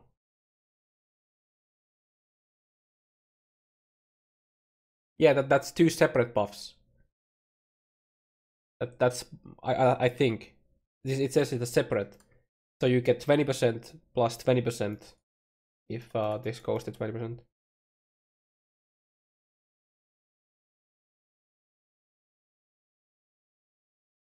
That's 1.44 multiplier plus cast speed.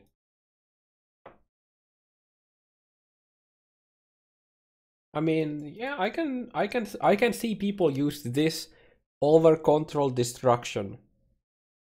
Yeah. Yeah, I can totally see people using this over control destruction. I mean, there might also be then the other skill gems, but yeah. If you can get 5 other links while still being able to get arcane shirts for the 10% or whatever more you get, it might not be worth using, but that's still nice. That's really nice. But it really depends on, can you proc it reliably from something else while having the proper multipliers without the arcane shirt.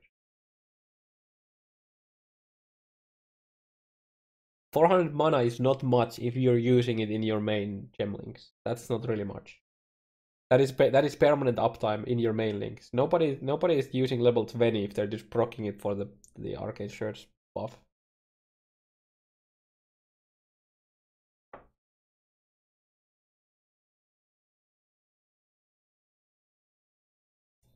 Chain now causes supporters to skills to deal 30% less damage at level 20 from 50 up to 11 and 31.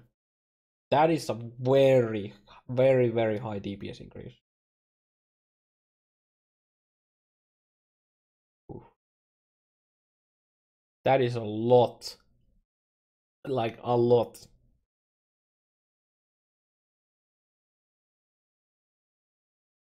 Like let's say that we have a damage, right? So that's just one right after everything else. When you used to multiply by what, 69? And now it's gonna be 89.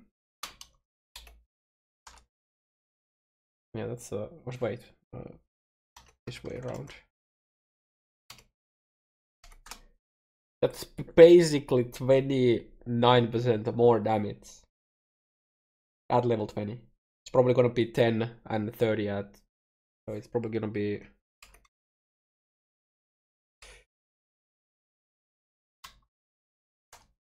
yeah, like 28.5% more damage.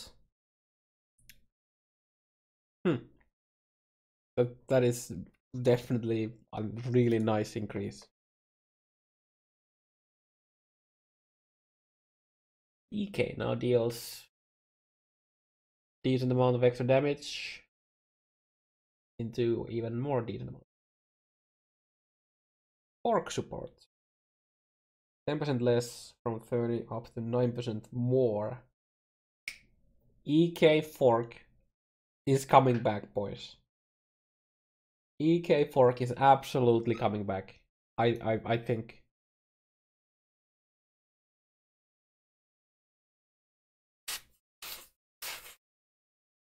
That is really cool. That's also really good for Spark. Fork or chain. Depends a bit. Depends a bit. Inner weight now grants a bit extra lightning damage into even a bit more. Like what used to be 29, and now it's like 264. Yeah, that's a decent amount of extra. And last for 8 seconds. Yo, this is a really nice buff for the Harvey helm as well, right? I would assume.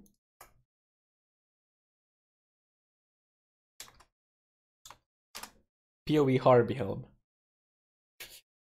What is the name of the...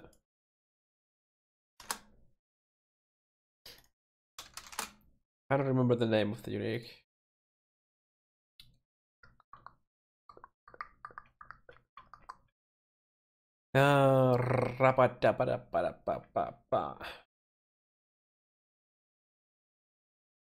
Wait, what? I put in Harbinger, it shows the fucking orbs and then the pieces. Where's the fucking unique? Where's the uniques? The Tempest's Binding. Level 18 innervate. This is a buff, boys. Harvey Helm and Harvey Shield. No, if you do Harvey Shield, you use in my opinion, Harvey Shield builds do channeling. But yeah. It's interesting. Life Leech support. No longer grants increased life leech per second based on gem quality. Now it now causes supported skills to deal 10% increased damage while leeching life at 20% quality.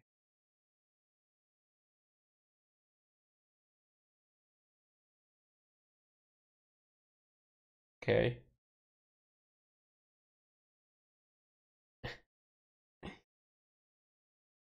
People are absolutely gonna use this, dude. Absolutely. The fuck? No longer grants increased knowledge. It causes 10% increased damage. Okay. Now grant onslaught now grants supported skills a 10% chance on hitting unique. Wait. For 3 seconds. This is an addition. Camel. This is an addition. You get whatever it has already, I'm pretty sure. And then it just adds this on top.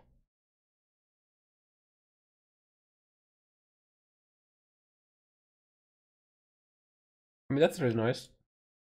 I was kind of hoping that it would do also for rare enemies, but yeah, this is really nice.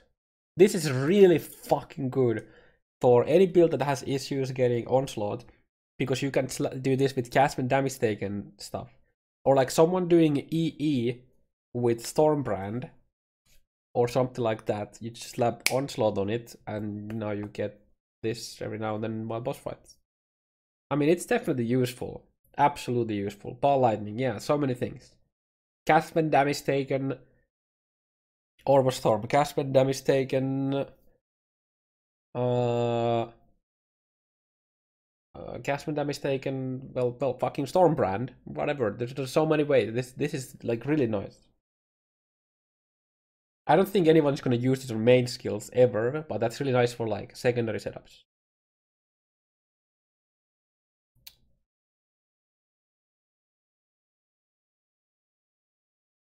Spell Cascade.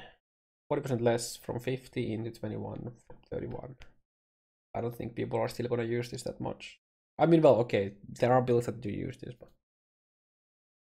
Summon Phantasm on kill support. Now also grants 10% chance to summon Phantasm when supported skills or non-Phantasm minions on supported skills. It's rare or unique.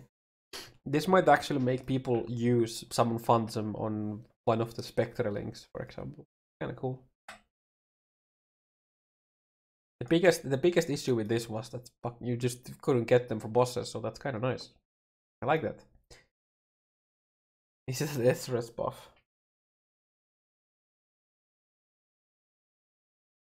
Can we just like not talk about this SRS? My condition is getting worse whenever somebody mentions SRS, okay? Can we just like not talk about it? passive tree rebalance. Sniper nullification. The shadow has been replaced. The cluster contains 2 notables. Lethal assault grants 18 damage, 10 projectile speed, 10 AoE. What is this? POE skill tree compare. Oh,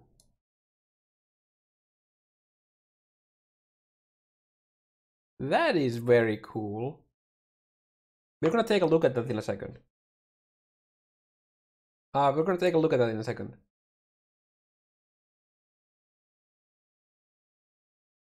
They buffed the Scion Mule. That is true. Actually, amazing, dude. Amazing. I'm just gonna read. I'm just gonna kind of read through them, I think. Or should we just like read one and then like compare it? Or should we just look at the skill tree to compare and just not read at all? Which one do you want me to do, guys? The first one seems like super. It seems this seems quite laggy.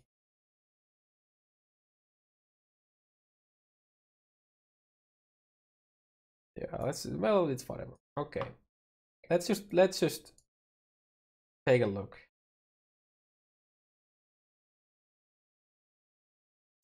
Read them all after you look at the tree for extra view time. Okay. Wait.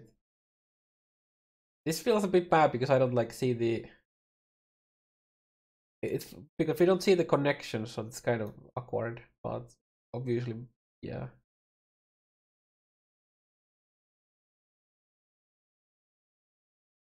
Reload.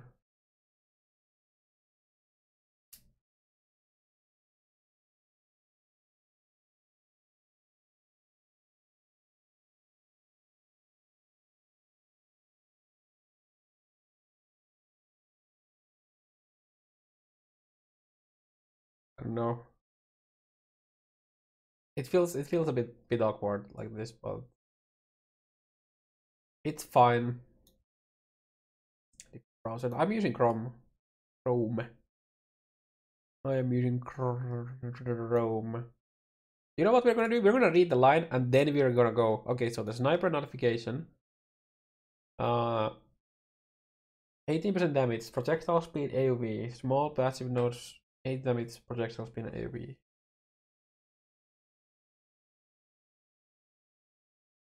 So we're gonna go into here.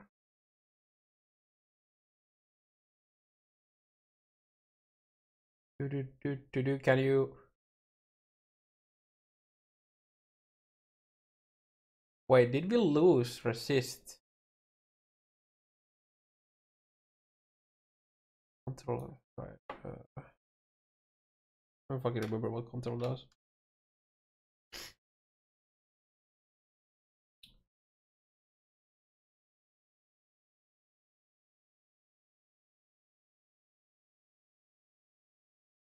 No, it still didn't. It's fine. It's fine. It's fine. We can. I can navigate. It's fine.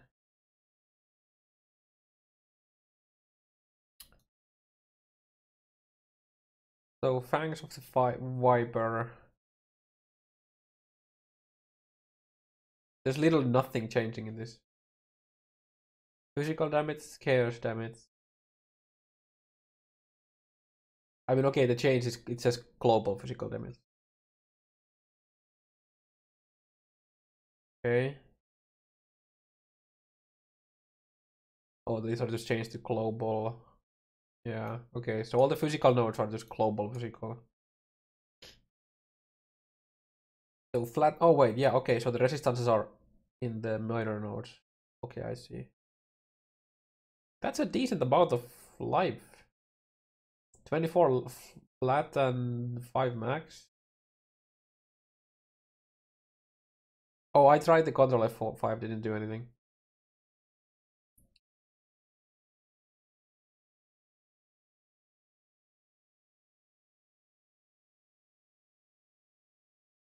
God damn it. So basically, instead of you gain global damage, you lose a tiny bit of projectile damage, and then you gain AoE. You get AoE projectile. Oh, that's a lot of projectile speed. God damn, dude. No. So basically, you just gain 10% projectile speed if you go through that. But I mean, you probably just take the 2 nodes, I think. How much global damage is this? God damn it. Show me. Okay. What is this? Oh, spell ES leech and ES. Interesting. That is a lot of ES just like right here. God damn, dude. That is really efficient nodes.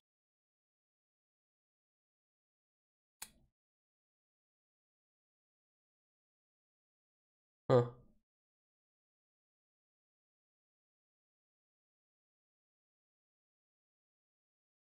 Bit of mana region. These are just global. Reduce physical. Yeah, they just changed the global. Wait, these have less damage now. But 4% chance to deal double damage.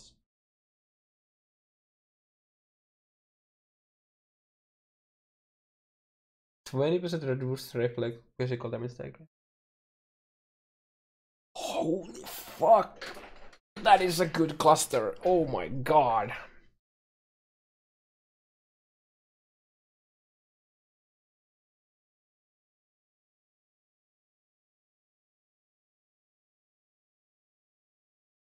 God damn, dude, that is amazing. Okay, let's see what this Soulraker is. Okay, so that's just like the new leech name changes, right? Yeah, increase total recovery per second from life leech.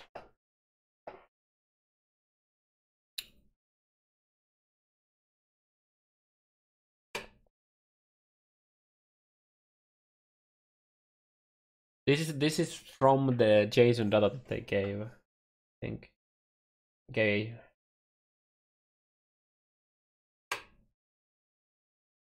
Alrighty then. Okay, Ghost Reaver. And we already saw this, right? Yeah. Let me check all the normal nodes and then we go to the Ascendancies. That's a new cluster. Okay, you get it from there as well. So spell damage while holding a shield. Some attack block. Gas speed. Block, avoid being stunned, avoid elemental ailments. Oh, cool. Spell damage per chance to block. Yo, we got a Sybil spas in a fucking node now. Interesting. These are probably just global, right? Yep. Oh, they changed the last one. Oh, that's also. Oh, wait. Same. Attack and cast speed. I like that. Attack and cast. God damn it. Show it. Reduce physical damage taken over time. Okay. Okay. Oh, there's the curses. Oh yeah, that's a change because of the Bane. Yeah.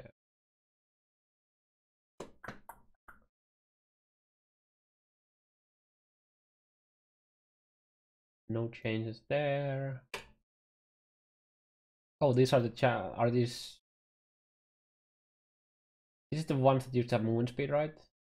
Crit multi, cast speed, crit chance, cast speed, crit chance. Interesting. These are pretty good now then.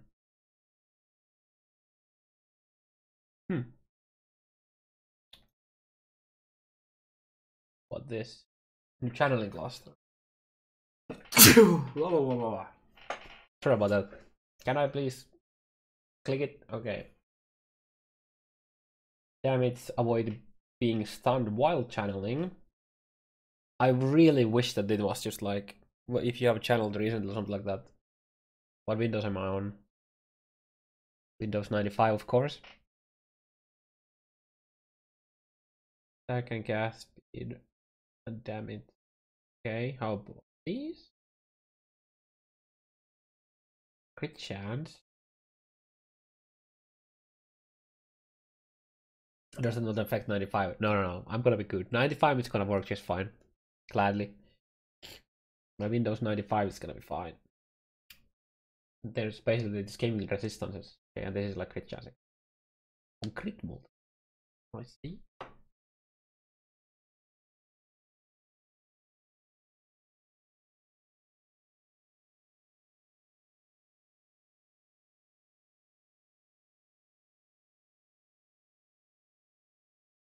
Oh god, dude. Oh, my head hurts.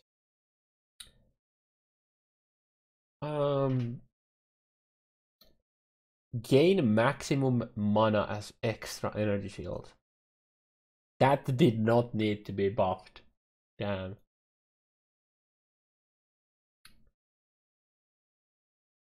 Increase damage with flash. Oh wait, AoE cluster next to EB. Spell damage AoE. Spell damage AoE. Probably spell damage AoE and something else. Something crit or something, I don't know. Spell damage AoE. AoE int. A lot of AoE. Static blows. Oh god. I need to like do this to see it right. Effect of shock is doubled. Damage if you have shocked an enemy recently. That's a new one. Crit chance against shock enemies. Interesting. Shock duration. Same. That's a nice change. Slightly buffed. I mean, it doesn't give damage, it gives a chance to shock. More chance to shock an effect. Crit chance, chance to shock effect. Crit chance. Oh, this is a nice little cluster there. Oh. They're axing the dark arts. Spell damage, attack and cast speed. Chance to block, attack and cast speed. Chance to block, attack and cast speed. Chance to block attacks and spells while dual wielding. Spell damage. Chance to gain frenzy and power chance when you block, attack, and spell damage. Damn.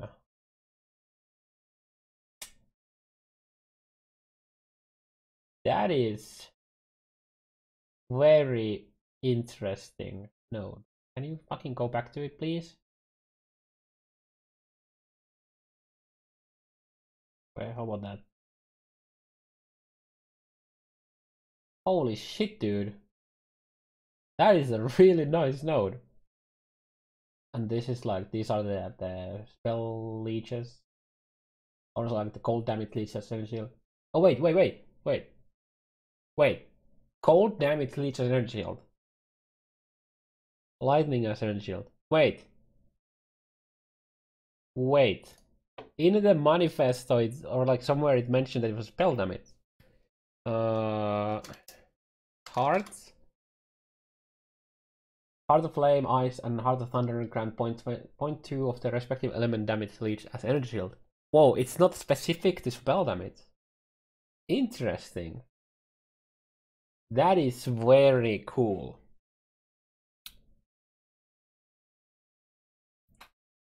You can get lightning damage leech as energy shield for Hova.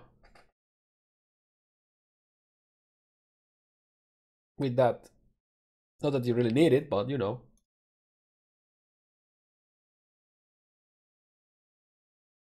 Huh.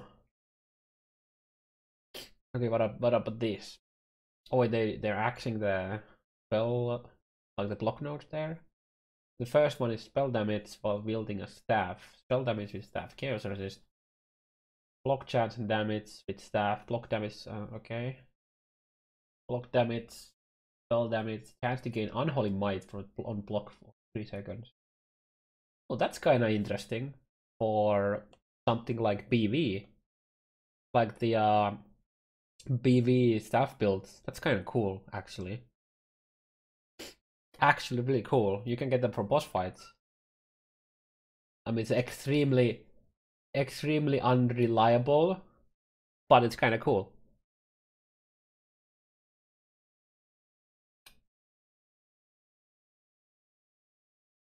Building units with shields.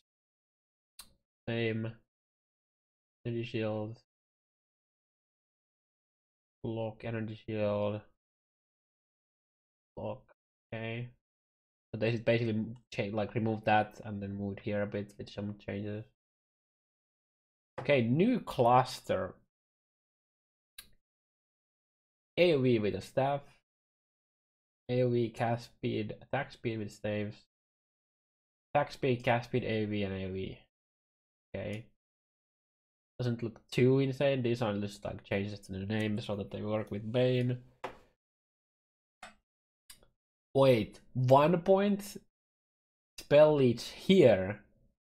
Dude, that is gonna be in so many ES based builds, I feel like. 20% maximum total recovery per second from energy shield lead. Huh. Oh, so that's 50% from those two nodes. Weren't there? Did I skip a cluster here on Shadow?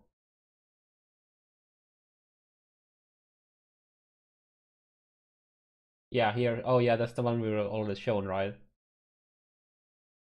In the strength node. So that's 30%, 30%, 10%. So that's a total of 70 plus 50, so that's 120%. I mean, that's a lot.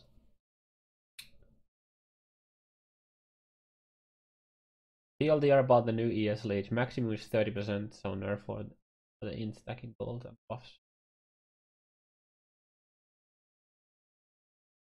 I really like this 1 point node here. Tap that 1 point on your path here and you have some spell like ES Leech. Let's change this to this. Where are you? Here.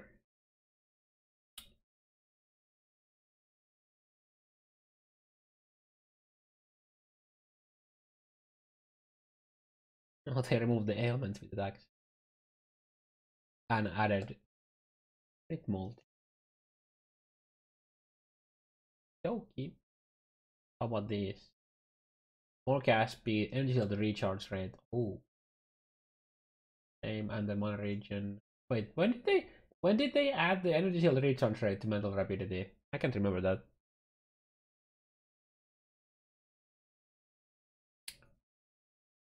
Okay. Dark arts. Wait, did they move dark arts from here? Yeah, okay. What do we have here? Oh, that's a new cluster, I think. Oh wait, no, not new. Lightning spells have physical converted to lightning. Cold spell have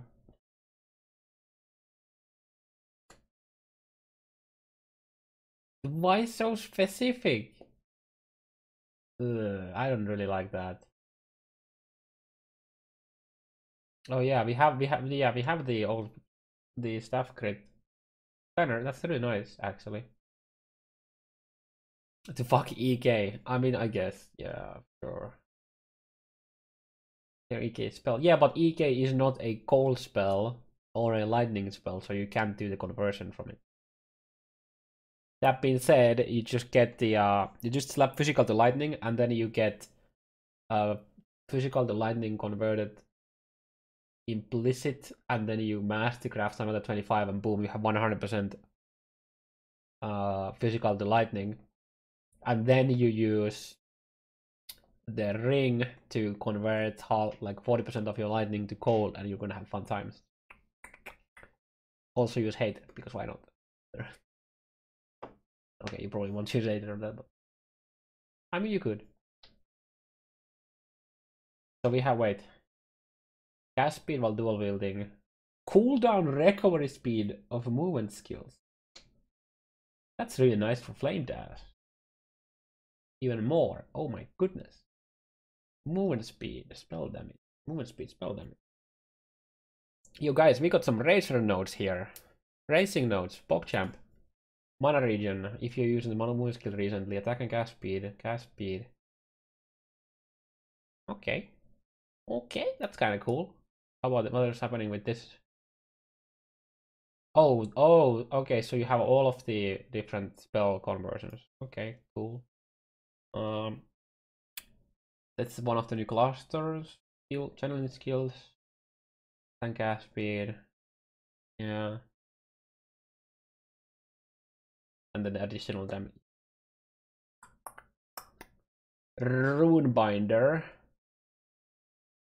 Wait, what has changed?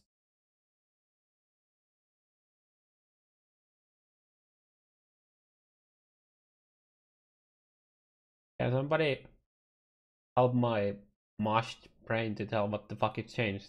It looks exactly the same to me.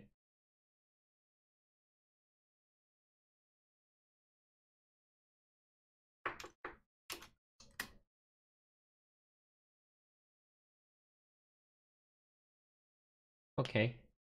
Okay, so they completely axed the node, the things, and buffed the first node, and then how does the this is like a circle? Okay, so it goes like here, here, here, and then from can you go? Wait, are these like their own? So this is you have like a middle, and then you have like a round. Is that how it does? Like goes? Here at a period. Oh, okay. So you can go from here, like Divine Judgment, to this node, and then they grab these, I think. So it's basically like this, and then, okay. Fire physical. Let me guess, conversion. Can you fucking... Fire spells, okay, so that's 25 from that plus the other node. Gain as AoE damage, fizz damage. Ooh, these are pretty cool nodes, and this is gonna be cold. Oh wait, no, okay.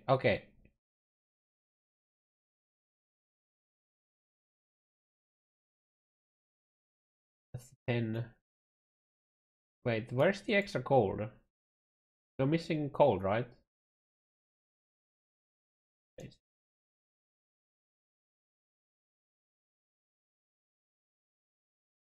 Oh, wait. Oh, it's just a global physical, right? Because we have cold here, right?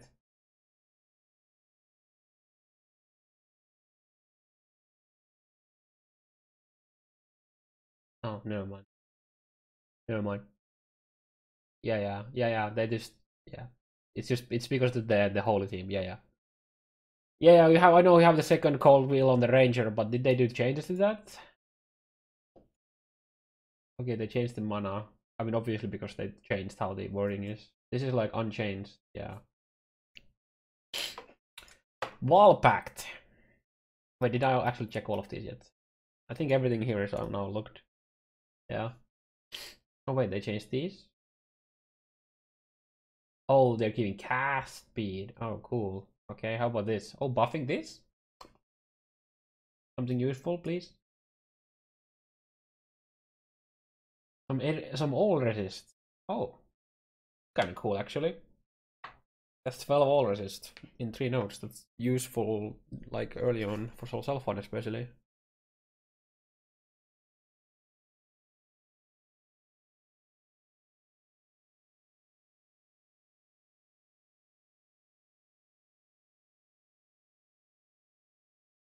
Oh god, I hear in my head there's like this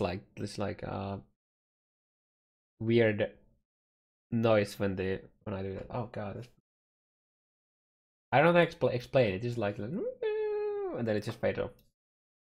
Void, yeah. That's the curse name changes, and that's just gonna be global physical damage. Yep. The leech cluster is literally just changed. The new wording. Yep. This is just the global physical.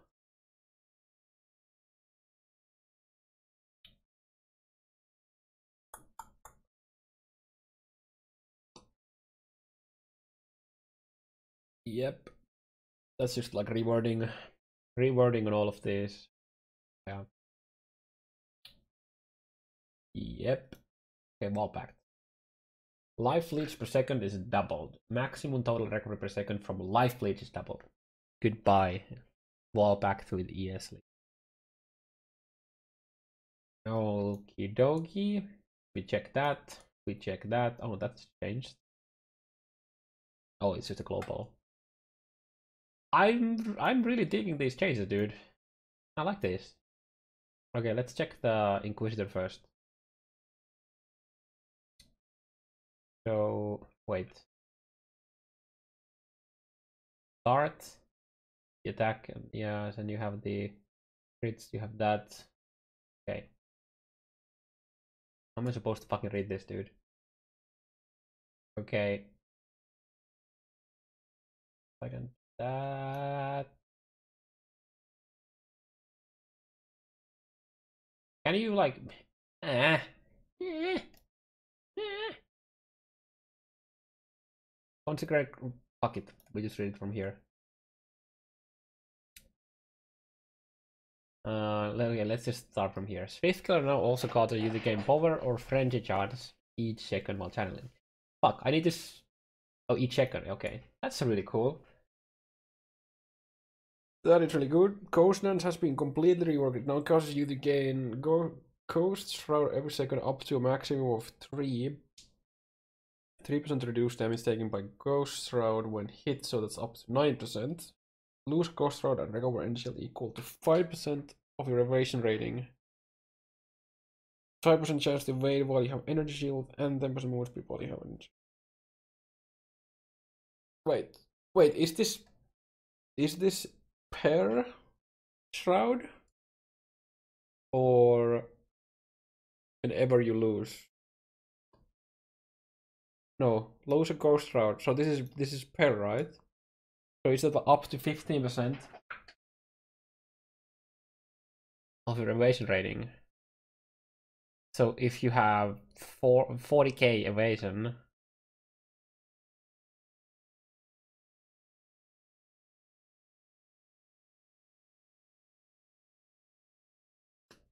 wow, that is a really nice recovery. Holy fuck.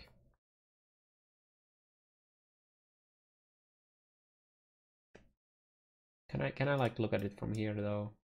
I don't want to.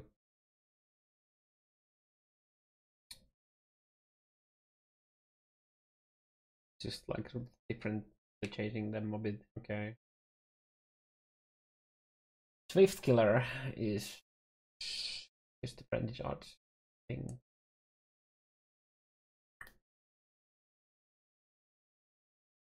Prolonged pain has 20%. In 20% instead of 15% more. Okay.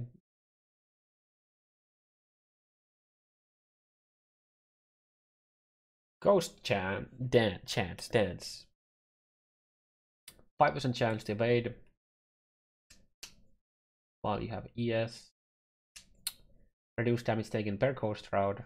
Every second gain a Ghost Shroud up to maximum of 3. When hit, lose a Ghost Shroud and recover energy shield equal to 5% of your evasion.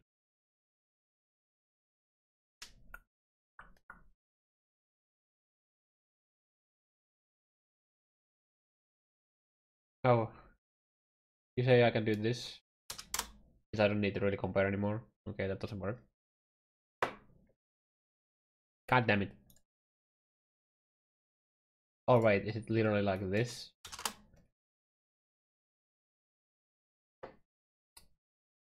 I really dig the trickster changes. Inquisitor. Yeah, I already figured out. Activity has been renamed and completely reworked. It is now called Sanctuary, and now causes Consecrated Crown you create to up to 10% increase damage taken to enemies. You have a Consecrated Crown around you while you're stationary, and 15 mana regen per second while on Consecrated Crown. I really like that. I'm really liking these changes, guys.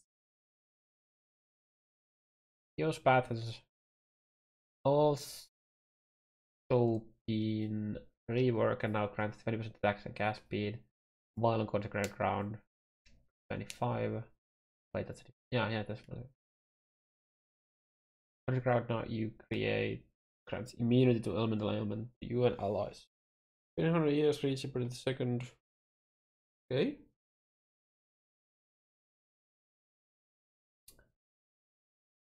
I don't know why this is like having issue loading. It's whatever. Yo, wait, they are changing Ascendant Slayer. Pepe. No longer grants 20% increased damage while leeching. Now grants 20% AoE if you killed recently, up from 20%. Now also grants 50% reduced maximum. Wait, seriously? They just like took off the damage. Why? Pepe.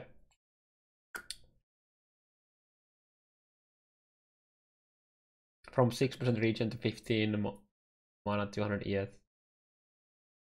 Yeah, it is a buff and a nerf at the same time.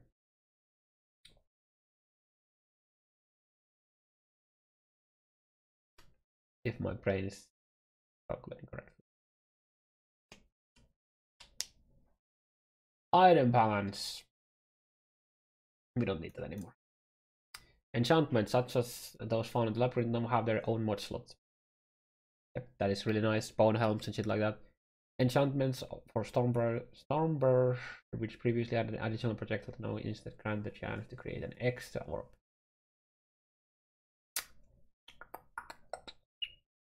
The three two-tone boot base types have had their implicit resistance values lowered to 8 to 12. Makes sense because of the enchants. Existing versions will be changed to these values if a blessed orb is used. Go farm some boots, boys. Standard players. Bone helmet base types have had their increased mid damage lowered to 15 to 20. Makes sense because of the enchant again. So it is a nerf for solo self-found players in most cases because it's hard to obtain a useful. I mean, it depends on the build, of course, but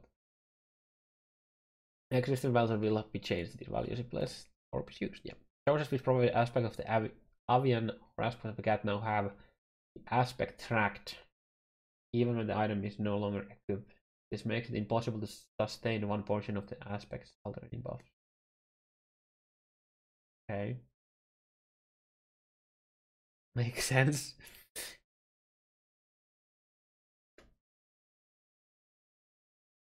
Yeah. The staff mod which could appear on the Shaper stage now grant 1 to 7 to 8 lightning damage per int. Oh, they're buffing it. Cool. You can no longer roll or craft more than one physical taken as fire, cold, lightning more than a single item.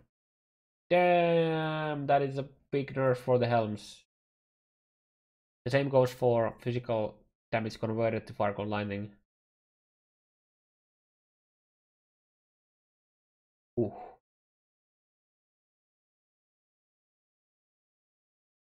Ooh. That is a big nerf on statistics.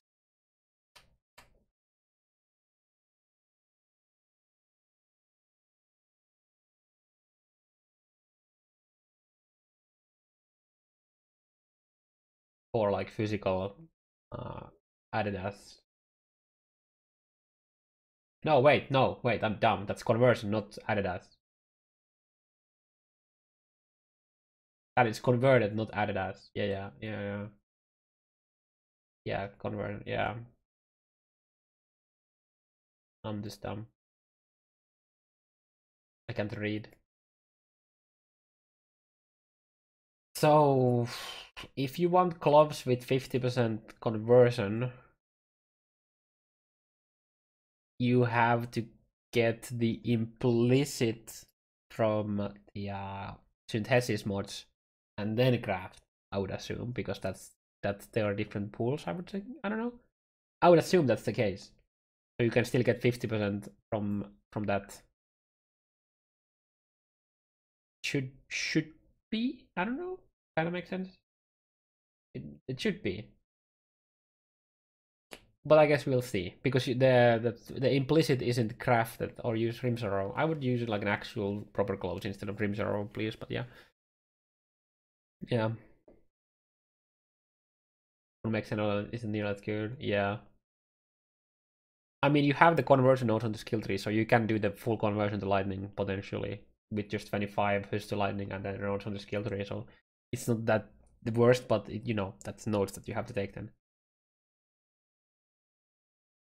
You can no longer craft the 3 whaled mana mods which are available to rings and amulets, all the same item. That makes sense. You can no longer craft multiple mods which affect an item's quality on the same item. Oh. Rip the good melee weapons. The nerf that melee needed, boys. First burst from Essence of History can now hit up to 40 targets and does more damage. Okay, good. Carter's Corrupts now give 25, 20, 35, 50 from in, yeah, just basically cut them in half. At least the highest one. Some fights it's 20, 40, 60 from 50, 100, 150. But we are getting more sulfite nodes in general, so that helps at least. Divination's Corrupts now give, yeah, cut in half. Improve the description of the Tectonic Slam. Tectonic Slam, Charge Slam, and enchantment. Okay. Some corrupting outcomes which increase the aura effect of the new aura skills. Alrighty then, how far are we? Oh my god, there's... Oh, we're not... We're almost done, boys. We're actually almost done. Where is it? Unique item balance. Cloak of Damnrl can once again be obtained. Yeah, you couldn't get this the whole league, because the only way to get this was from buying level 8 masters. Pure metals is secret. Is a secret waiting to be discovered. You can only obtain it if you kill something with animate weapon, that's it. Blood of Corruption's Glutton Elements also grants curse ability while active. No longer technically a buff? Question mark? That's our skill now deals 25% more damage per second. Damn, that is... Yep. Damn, dude. Buffs. But then again, you know, you don't have the Blight jewel anymore, so... Expected buff. Whispering Eyes item skill has 0.75 second cast time and a 6% chance to critical strike. I don't remember the actual numbers, so if somebody could tell me without me needing to check it, would be nice. I would assume the cast time was like 0.8 or 85 and the crit chance was like 5, right? Wait, 1 second. I mean, that is a lot of extra cast then. Yeah. That is a lot of extra cast then. The Rippling Thought Storm Cascade skill now has added damage effectiveness of 100% and cooldown of 0.5. Okay. Voice of the Storm and Choir of the Storm Lightning Bolt now has added damage effectiveness of 150. I don't remember what it was currently like right now. Yeah, you basically had to channel it. I mean, yeah, people are probably not. The Whispering buffs aren't like massive. Because you kinda use it a different way. Owl's uprising crit variations now grants hits against nearby enemies have 50% increased. Previously cast nearby enemies have additional chance. FXX. Okay. Potentially a buff. Potentially a nerf. Depends a bit on your setups. New version of Owl Uprising can now appear with mods that cost a new aura. Kills 37 mana. Yep. Kingmaker now has nearby allies have 50% crit multiplier. Nearby allies have fortify. And wait, nearby allies have fortify? And a fuck ton of physical damage? Damn, dude. That is really nice for Anime Guardian.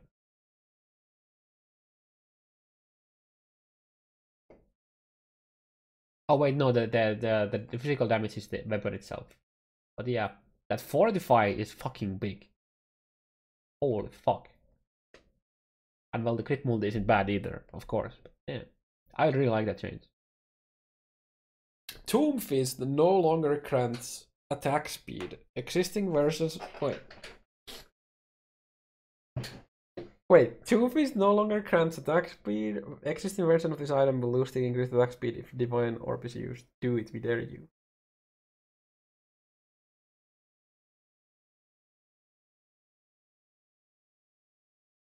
I mean, it kinda deserved it, to be honest.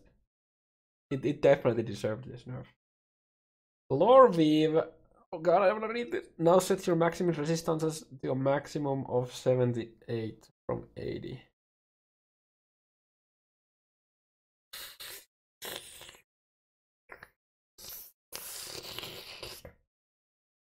Still good. Still good. It's still really good, but damn. People will still use it.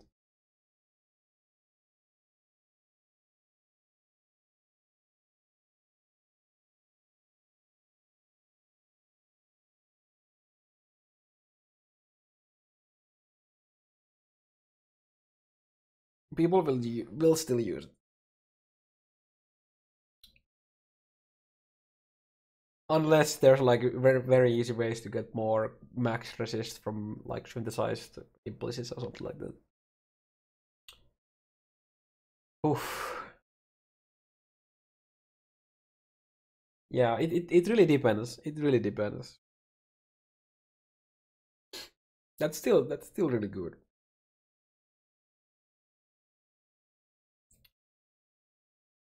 It's still a good item. It might have been a tiny bit too powerful. I would have wanted to see just like 79 first though. New version of Watcher's Eye can appear with mods which interact with the news aura skills. Yeah. Burning no longer causes enemies hindered by polite to take increased damage, and instead now causes polite to inflict withered on enemies for 2 seconds per copy. So now you get two like different, like you get hinder and wither now. So they're really slow. The Poet's Pen now only triggers spells socketed within it if you attacked with that specific weapon. Previously, dual wielding the Poet's Pen would mean that you triggered spells from both weapons with each attack.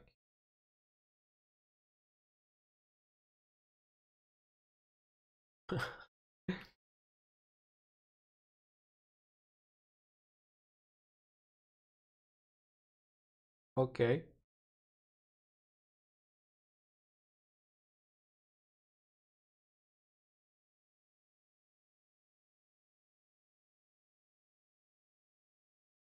I mean, it's still gonna be used.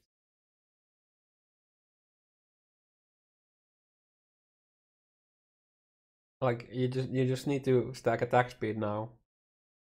That's basically it.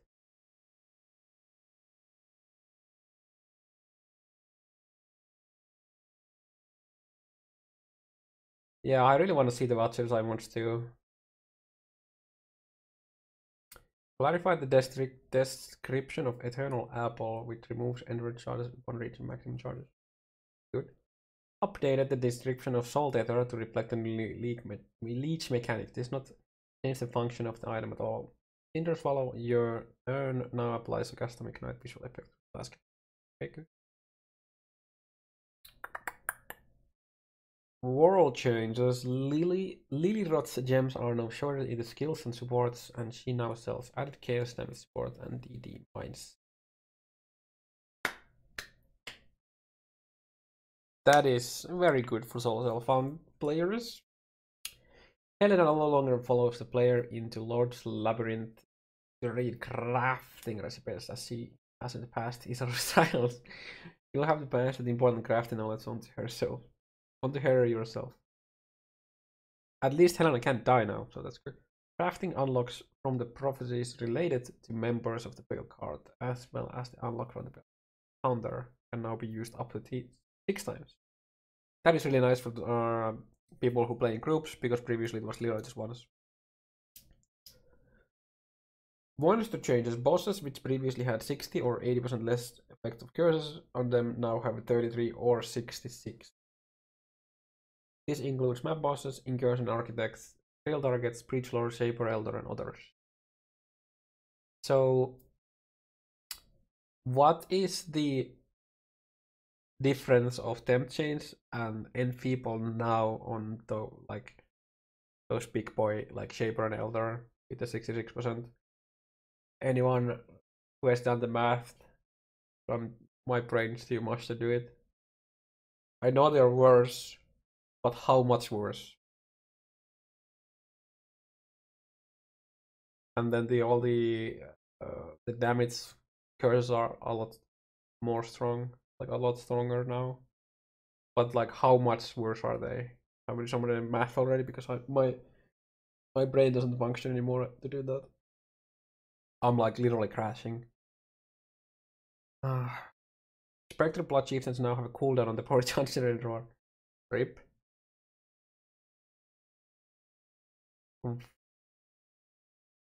5.1% instead of 6. So that's like 20% less.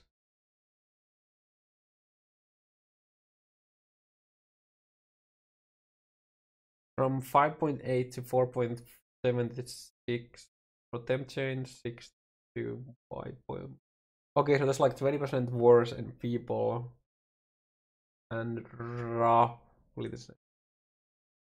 Before 80, now 83.5. Yeah, okay.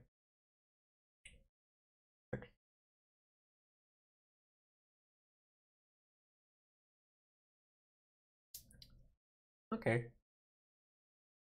Makes sense. And how much better are the damage curses now that don't have the reductions? Because before it was 80% less, so now it's just like 66. Dude, that's a decent, that's a lot of extra damage from the damage curses now.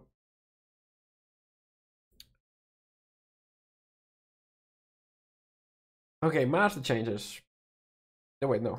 Due to temple budget cuts and performance concerns, but mostly fiscal responsibility, many of the black card jaggers in the Ascent have lost their capes. Alrighty then.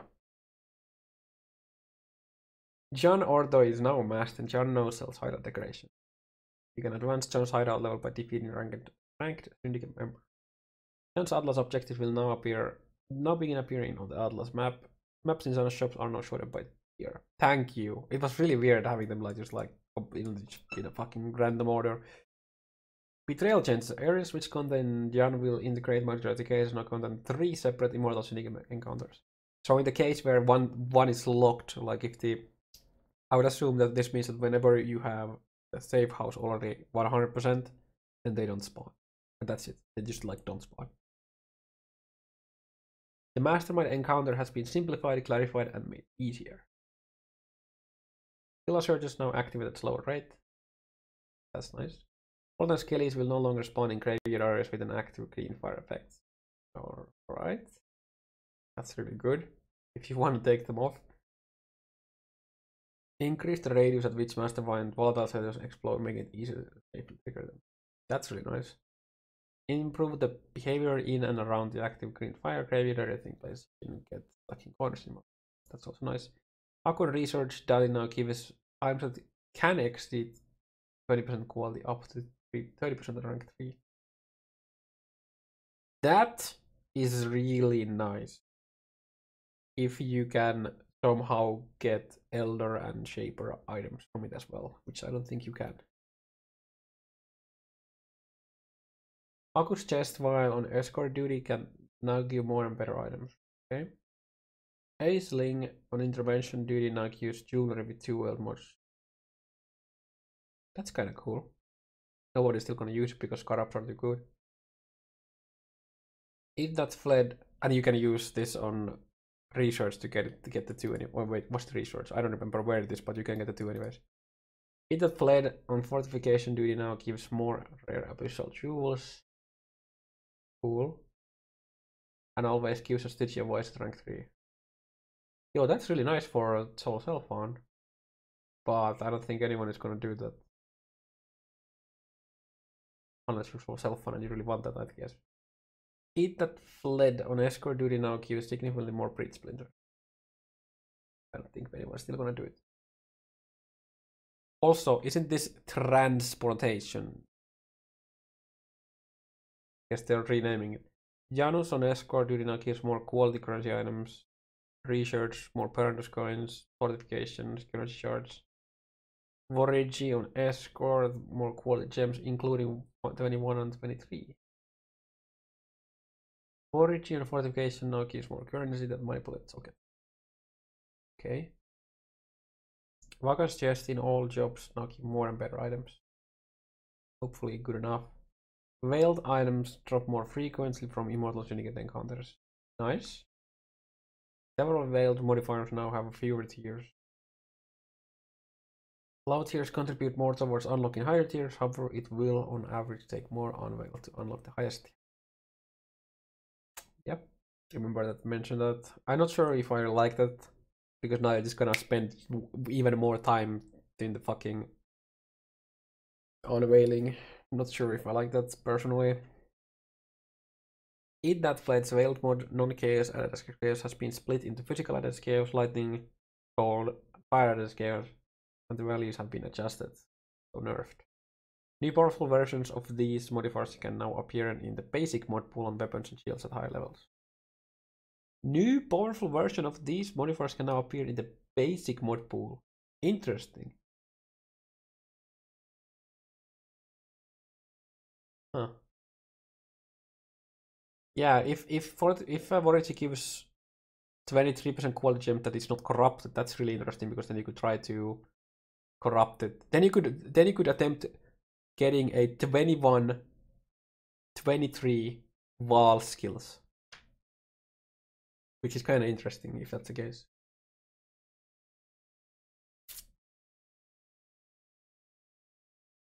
The plus 1 maximum totems is in the shaper mode. Okay. In a way, that's a massive buff, because now it's easier to get, assuming it's not a super high level, but you don't have the energy and find the mod. Of course, if you get super energy and you get the the mod unveil immediately, then you know, or if you would have. Personally, I like the change. It also makes harder to craft like super insane shields. With that, the cost of crafting veiled items in your hideout has been adjusted. Most likely more expensive. You are now less likely to find fossils at depths shallower than 58. You are now less likely to find fossils at depths shallower than 58, and more likely to find fossils at deeper depths. I would like to know more information about this. It's a good change, but we need more information. Areas which contains voltaic sulfide are now highly likely to contain 3 veins. Wait, areas which contain voltaic sulfide are now highly likely to contain 3 veins. This might not be the case for areas which contain many other therapies. Right. Yeah. Okay, so the reason why it works like that is there's like a specific amount of quote unquote special tiles that can spawn with these. So something like channel might not spawn them if you have like all of the other crazy things. Added a profit that will guarantee Immortal Syndicate encounters in an area. That means you can farm them more efficiently now. I mean, well, previously it was every zone, but you can buy them. I wish there was a scarab for this too, honestly. The Atlas of Words has been reshuffled. Reshuffled. Most maps have changed tier location within the Atlas. Atlas objectives now have a 20% chance to appear from 16.6. Wait, Wasn't it 16? Where is that 6% came on?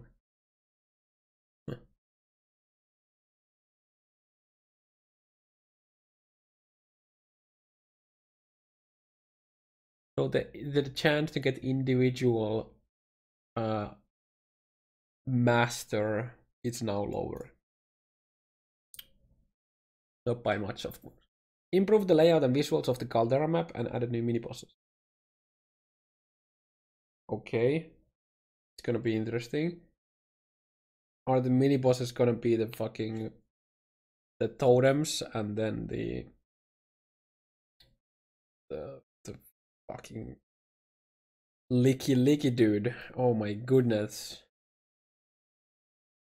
The bonuses granted to upgraded Bridgestone's areas, yeah, they're just nerfed, we know that already. Pack size modifiers to these upgrades has been reduced as well, and their level reduced by 1. Updated the number of Grandmasters found in hard. Yeah, so this is basically clip hardcore. I mean, I don't know. We'll see. This is always interesting whenever they do that. Exciting for softcore people going there to see. There's some new OP shit in there. Zana League mods available during 3.6.0. Let's see if I was right. Zana maps device options are now unlocked as you progress to meet already the same. They were already. These are the League mods available during 3.0. Fortune favors the brave. One of these options will be at random, including those you have not yet unlocked. Okay. So they're not saying at what point we get them. All of the same tier. Yeah. Please.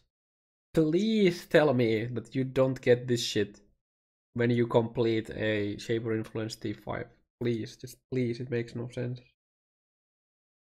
I think that we're gonna get them at that point, but yeah. 2 Chaos Nemesis.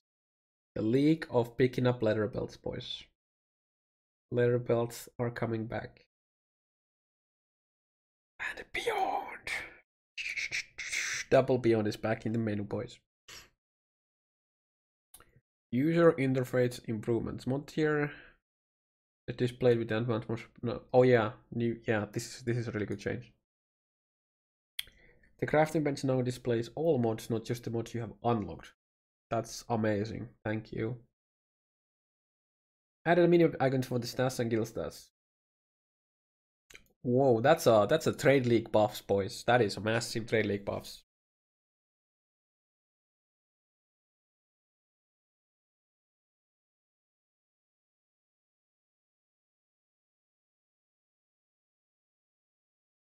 You can now teleport to party members waiting in the Aspirants Plaza. Added an error message when you attempt to teleport to a party member who has been. Yeah.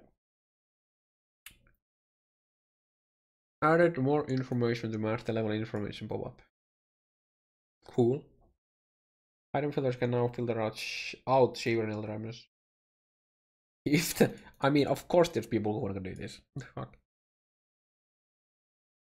Fucking Q-Dog is only gonna see T1 Shaper and other items. For example. Quest rewards. Purify and Flame is now available to Templar after completed enemy the gate. Wait, only Templar?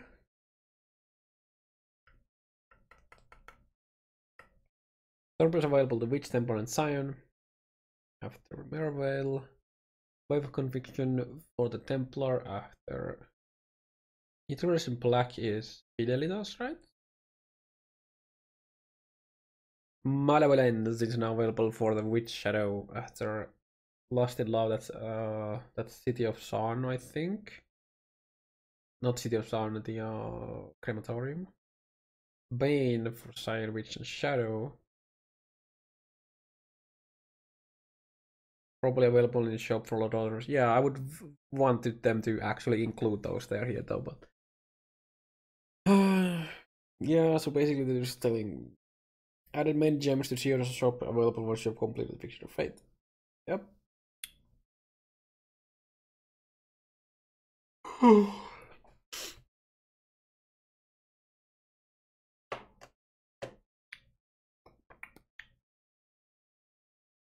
Picture of Fate is the library, right? Yeah, these are quest rewards. It says quest rewards, not the shop. So that would be nice if they told us what character like classes also get from the shop after the quest is done. For example, Templar gets Onslaught. I mean, it gets Onslaught too. Well, like you know.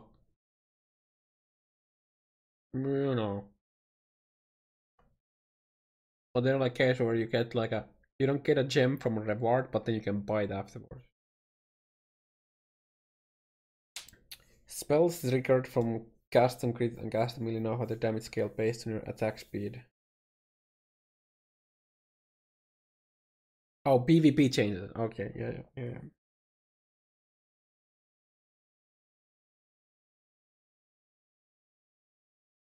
Heals supported by the last step now deal 20% less damage against players. 15 less. I don't really care about this, honestly. Pause now if you want to read that. I really don't care. Dog fixes. Fix the bug which caused characters which were dual wielding on using smite to only use the main hand animation. Using a thrusting sword in the main. Cosmetic bug.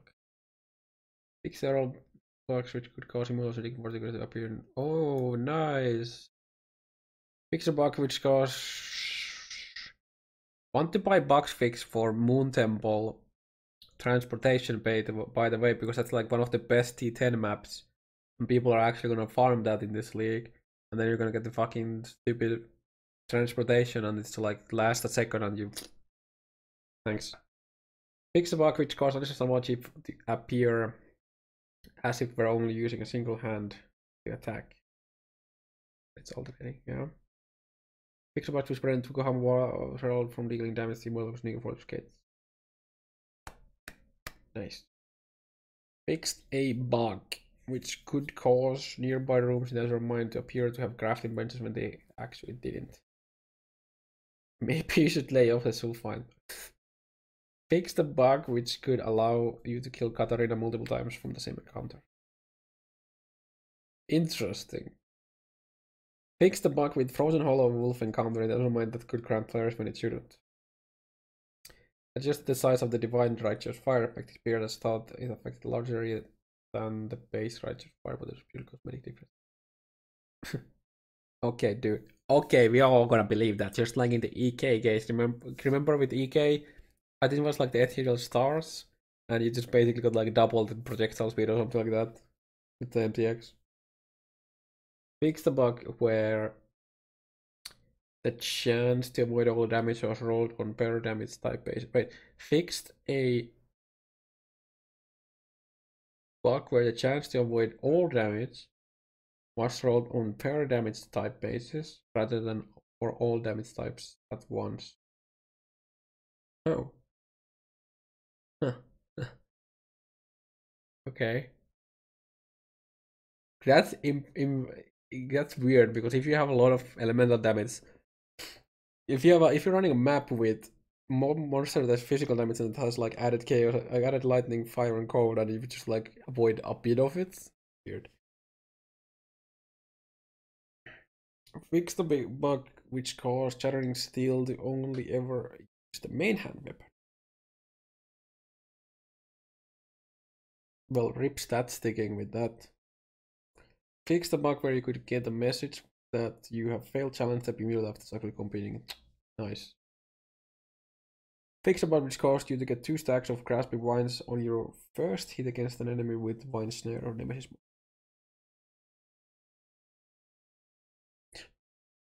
Yay! You're gonna be faster now. Or less lower, I guess. Fix the bug which could cause various innocents to become invulnerable and stuck before a minion phase. Thank you. And you too, Tarky, for hosting. How you doing, dude?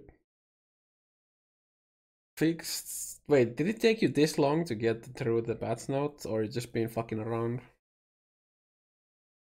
Tired, dude. I'm dying. I'm tired. I'm dying. I'm getting like the fever rising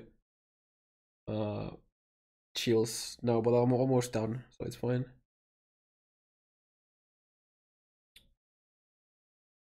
Fix the bug which caused you to get fix the bug where some non-essence monsters could be counted for the kill essence monsters on a mission. Okay. Fix the bug would cause Zana to vanish from Epilogue Town, making it impossible to complete all year's achievement. Fix the bug where reduced curse effect could cause projectiles to not pierce monsters that were cursed. Projectile weakness. Okay, cool.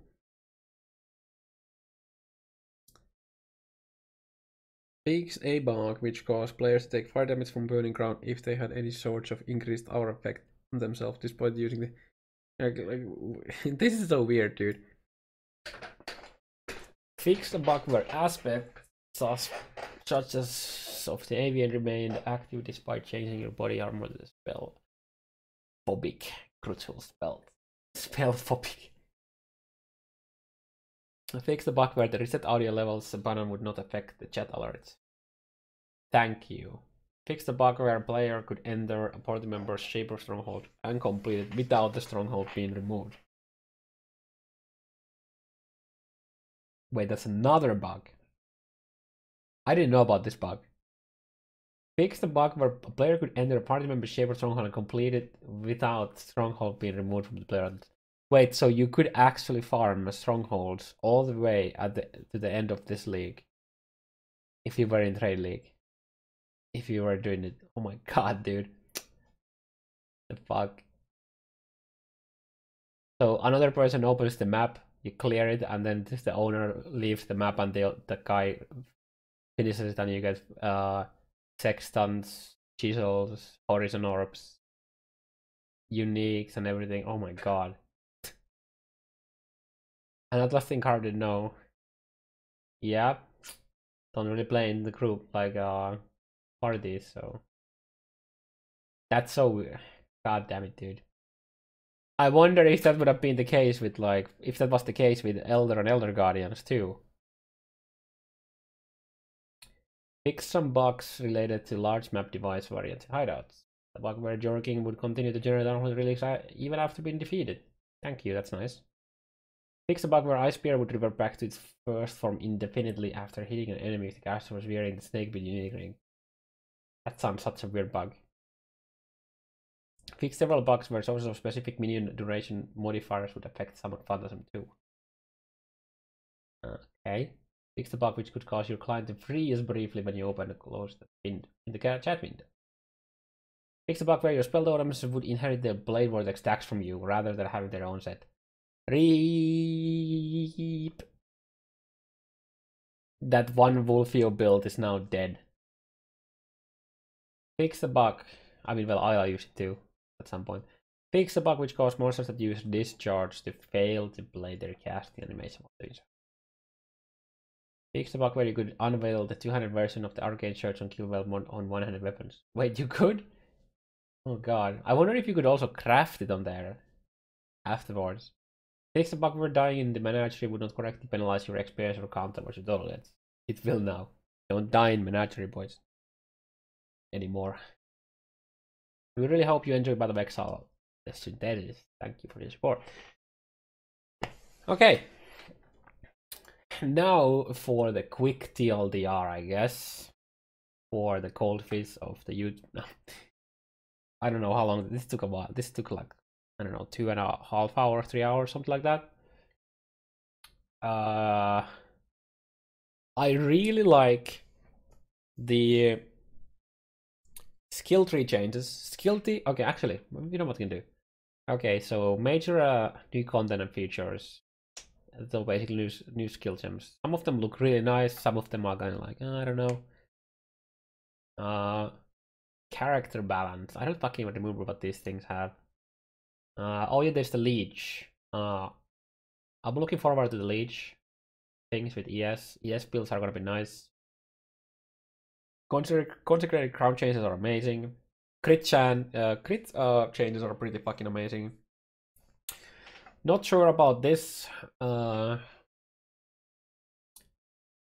if it's really easy to get the resistances, then it could raise the concern that they are going to start balancing endgame content around that, like having that. But at the same time, this also means that they could balance endgame bosses not around people having like a massive amount of max resist as well. That's kind of cool. In skill reworks, it's hard to say anything about Flame Totem. Stormburst doesn't really buy into me for some reason. I don't know. Yeah, don't really know. Skill balance. F for SRS. I don't fucking understand what was going in their head with that one. Let's just start with that. Arc is still gonna be fine, especially later on when you have a massive amount of density. This is only gonna hurt in areas where you don't have a density, and like you have to be a bit closer now for single target, and that's pretty much it. Of course, some damage nerf, but it already had it still has a good damage. I like the anger buffs. Armageddon Arctic Breath is kind of like probably still not gonna be used as much. Armageddon Brand, I'm not small nerf and justified. Ball lightning buffs is nice. Blade Vortex Vaal BV nerfs make sense. Blight buff, kind of like that. Probably still not gonna play it. Cold Snap is still gonna be amazing. Vortex still gonna be amazing. Convocation buffs are fucking amazing. Thank you. Dark Pact. Well, it's just gonna do more damage now. I don't really get the discharge. I don't think people are gonna be playing self-get discharge. Prove me wrong. Enfeeble temp chains nerfs I kind of like. I like it. I mean, like the curse changes in general a lot. EK is back in the table, boys. Up 100 fucking %. I really love the chain and fork buffs. That's fucking amazing. Explosive trap might actually feel really good to map now because of the extra AoE, and it might actually end up being a buff because you get like 7 explosions and the damage effectiveness being 60% now, and even if you like nerf the flat damage, the fact that you have effectiveness is going to be it's probably just like flat out buffs. They nerfed Lightning Spire Trap a bit, but that doesn't matter. Everyone who used that in racing will just, if that doesn't have enough damage, will use the flamethrower instead, so that doesn't really matter. Flame Surge, well, it's just gonna destroy everything even more now on single target. I don't know what this is gonna end up being for. Like, you don't really clear with it. Flame Blast buffs, kind of like it. I like the new auras. Yeah, I really like the new auras. I like the hatred change as well. Freezing Pulse got some pretty big buffs as well. Maybe I'll buy Freeze Pulse totems because why not? Frostbolt absolutely did not need to be buffed, but I guess why not? Cast on Grid better. Glacial Cascade still gonna be amazing, just a bit less. If you use Glacial Cascade before for bossing and you feel like it doesn't do enough damage anymore, try Ice Spear, it got buffed. Ice Spear already did way too much damage, so it's just gonna do even more now. Don't really get that, honestly. Ice Nova nerfs for cast on crit, etc. It makes sense. It might. I mean, okay, it's overall nerf, but it makes sense. It did way too much damage. Ice trap buffs. Somebody might actually play some ice traps now. That's kind of cool. Yeah, Spire is probably still gonna be fine. I don't know what league I'm gonna be playing yet. Lightning Trap got decent buffs as well. People might use it for clearing, we'll see. All of the Arcane Shirts procs got nerfed, so it takes you more. It's harder to get the procs of them for more damage. I like the new support gems. They seem like they're gonna be amazing. Especially the one that stores the use and then you just slap it multiple times. I'm not sure about the one that only gives you shit when you are doing something, the AoE thing. Because when you move, I mean, it's basically just a single target support. Shock Nova got absolutely. This Shock Nova will do so much damage now. That's actually like crazy. Actually crazy how much damage it does now. Shockwave Totem is still gonna be absolute fucking garbage. Nobody's gonna use it because it doesn't have AoE and its utility is bad. Stormbrand is gonna be fine. Stormbrand is probably still gonna be one of like the leveling skill most likely and raising skill. Again, F-res, etc. I think that's pretty much, yeah, all the Vaal skill balances make kind of sense. I like that they're nerfing Vaal Righteous Fire. It was a bit too strong. Again, passive tree I liked. Ascendancy buff, I fucking love the trickster changes. I guess kind of F for the actual Slayer, but I think Leech is gonna be fine still. Overleech is still gonna be fine. But you can still scale it a bit. Item balance. I don't think Lore View deserved to go to 78%. I think 79 would have been fine, at least for now. Maybe they overkilled it. I don't know. It's still a good chest though. Master changes, betrayal changes, all good. I'd really hope. I don't think they didn't mention about the mastermind not like resetting your thing, but yeah, I think it's still. I like that they're gonna be changing it in the future as well if people don't actually do them. Azurite and Soulfight changes, yep. Trickster dot change. It got buffed. It went from 15 to 20%, I think.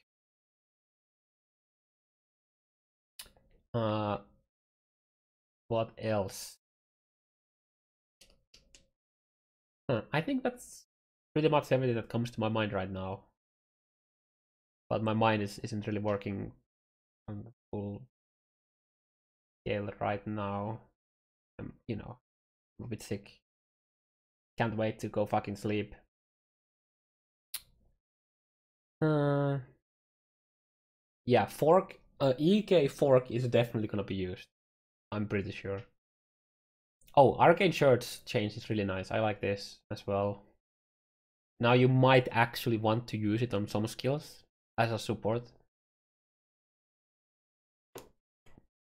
Life Leech and Monolith support changes didn't make any sense. This is amazing. The Onslaught.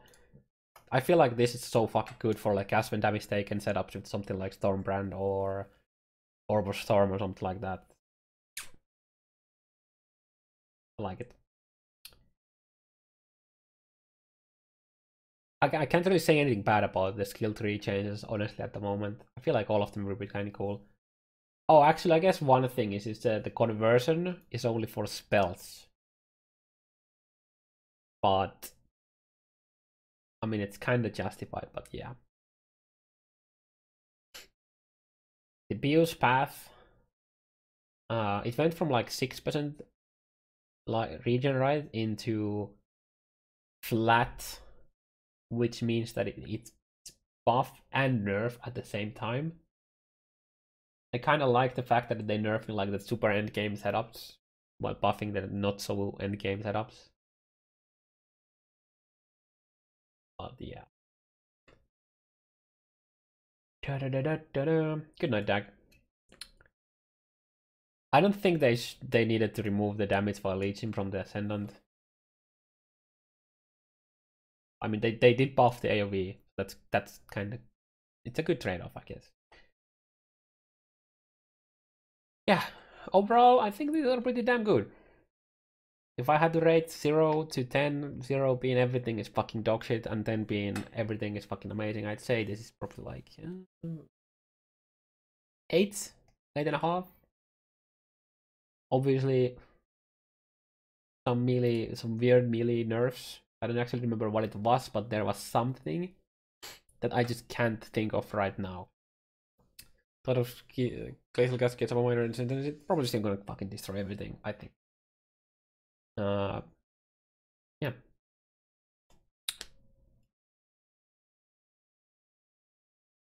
Excited. Hopefully I get like recover from this sickness before the actual league launch.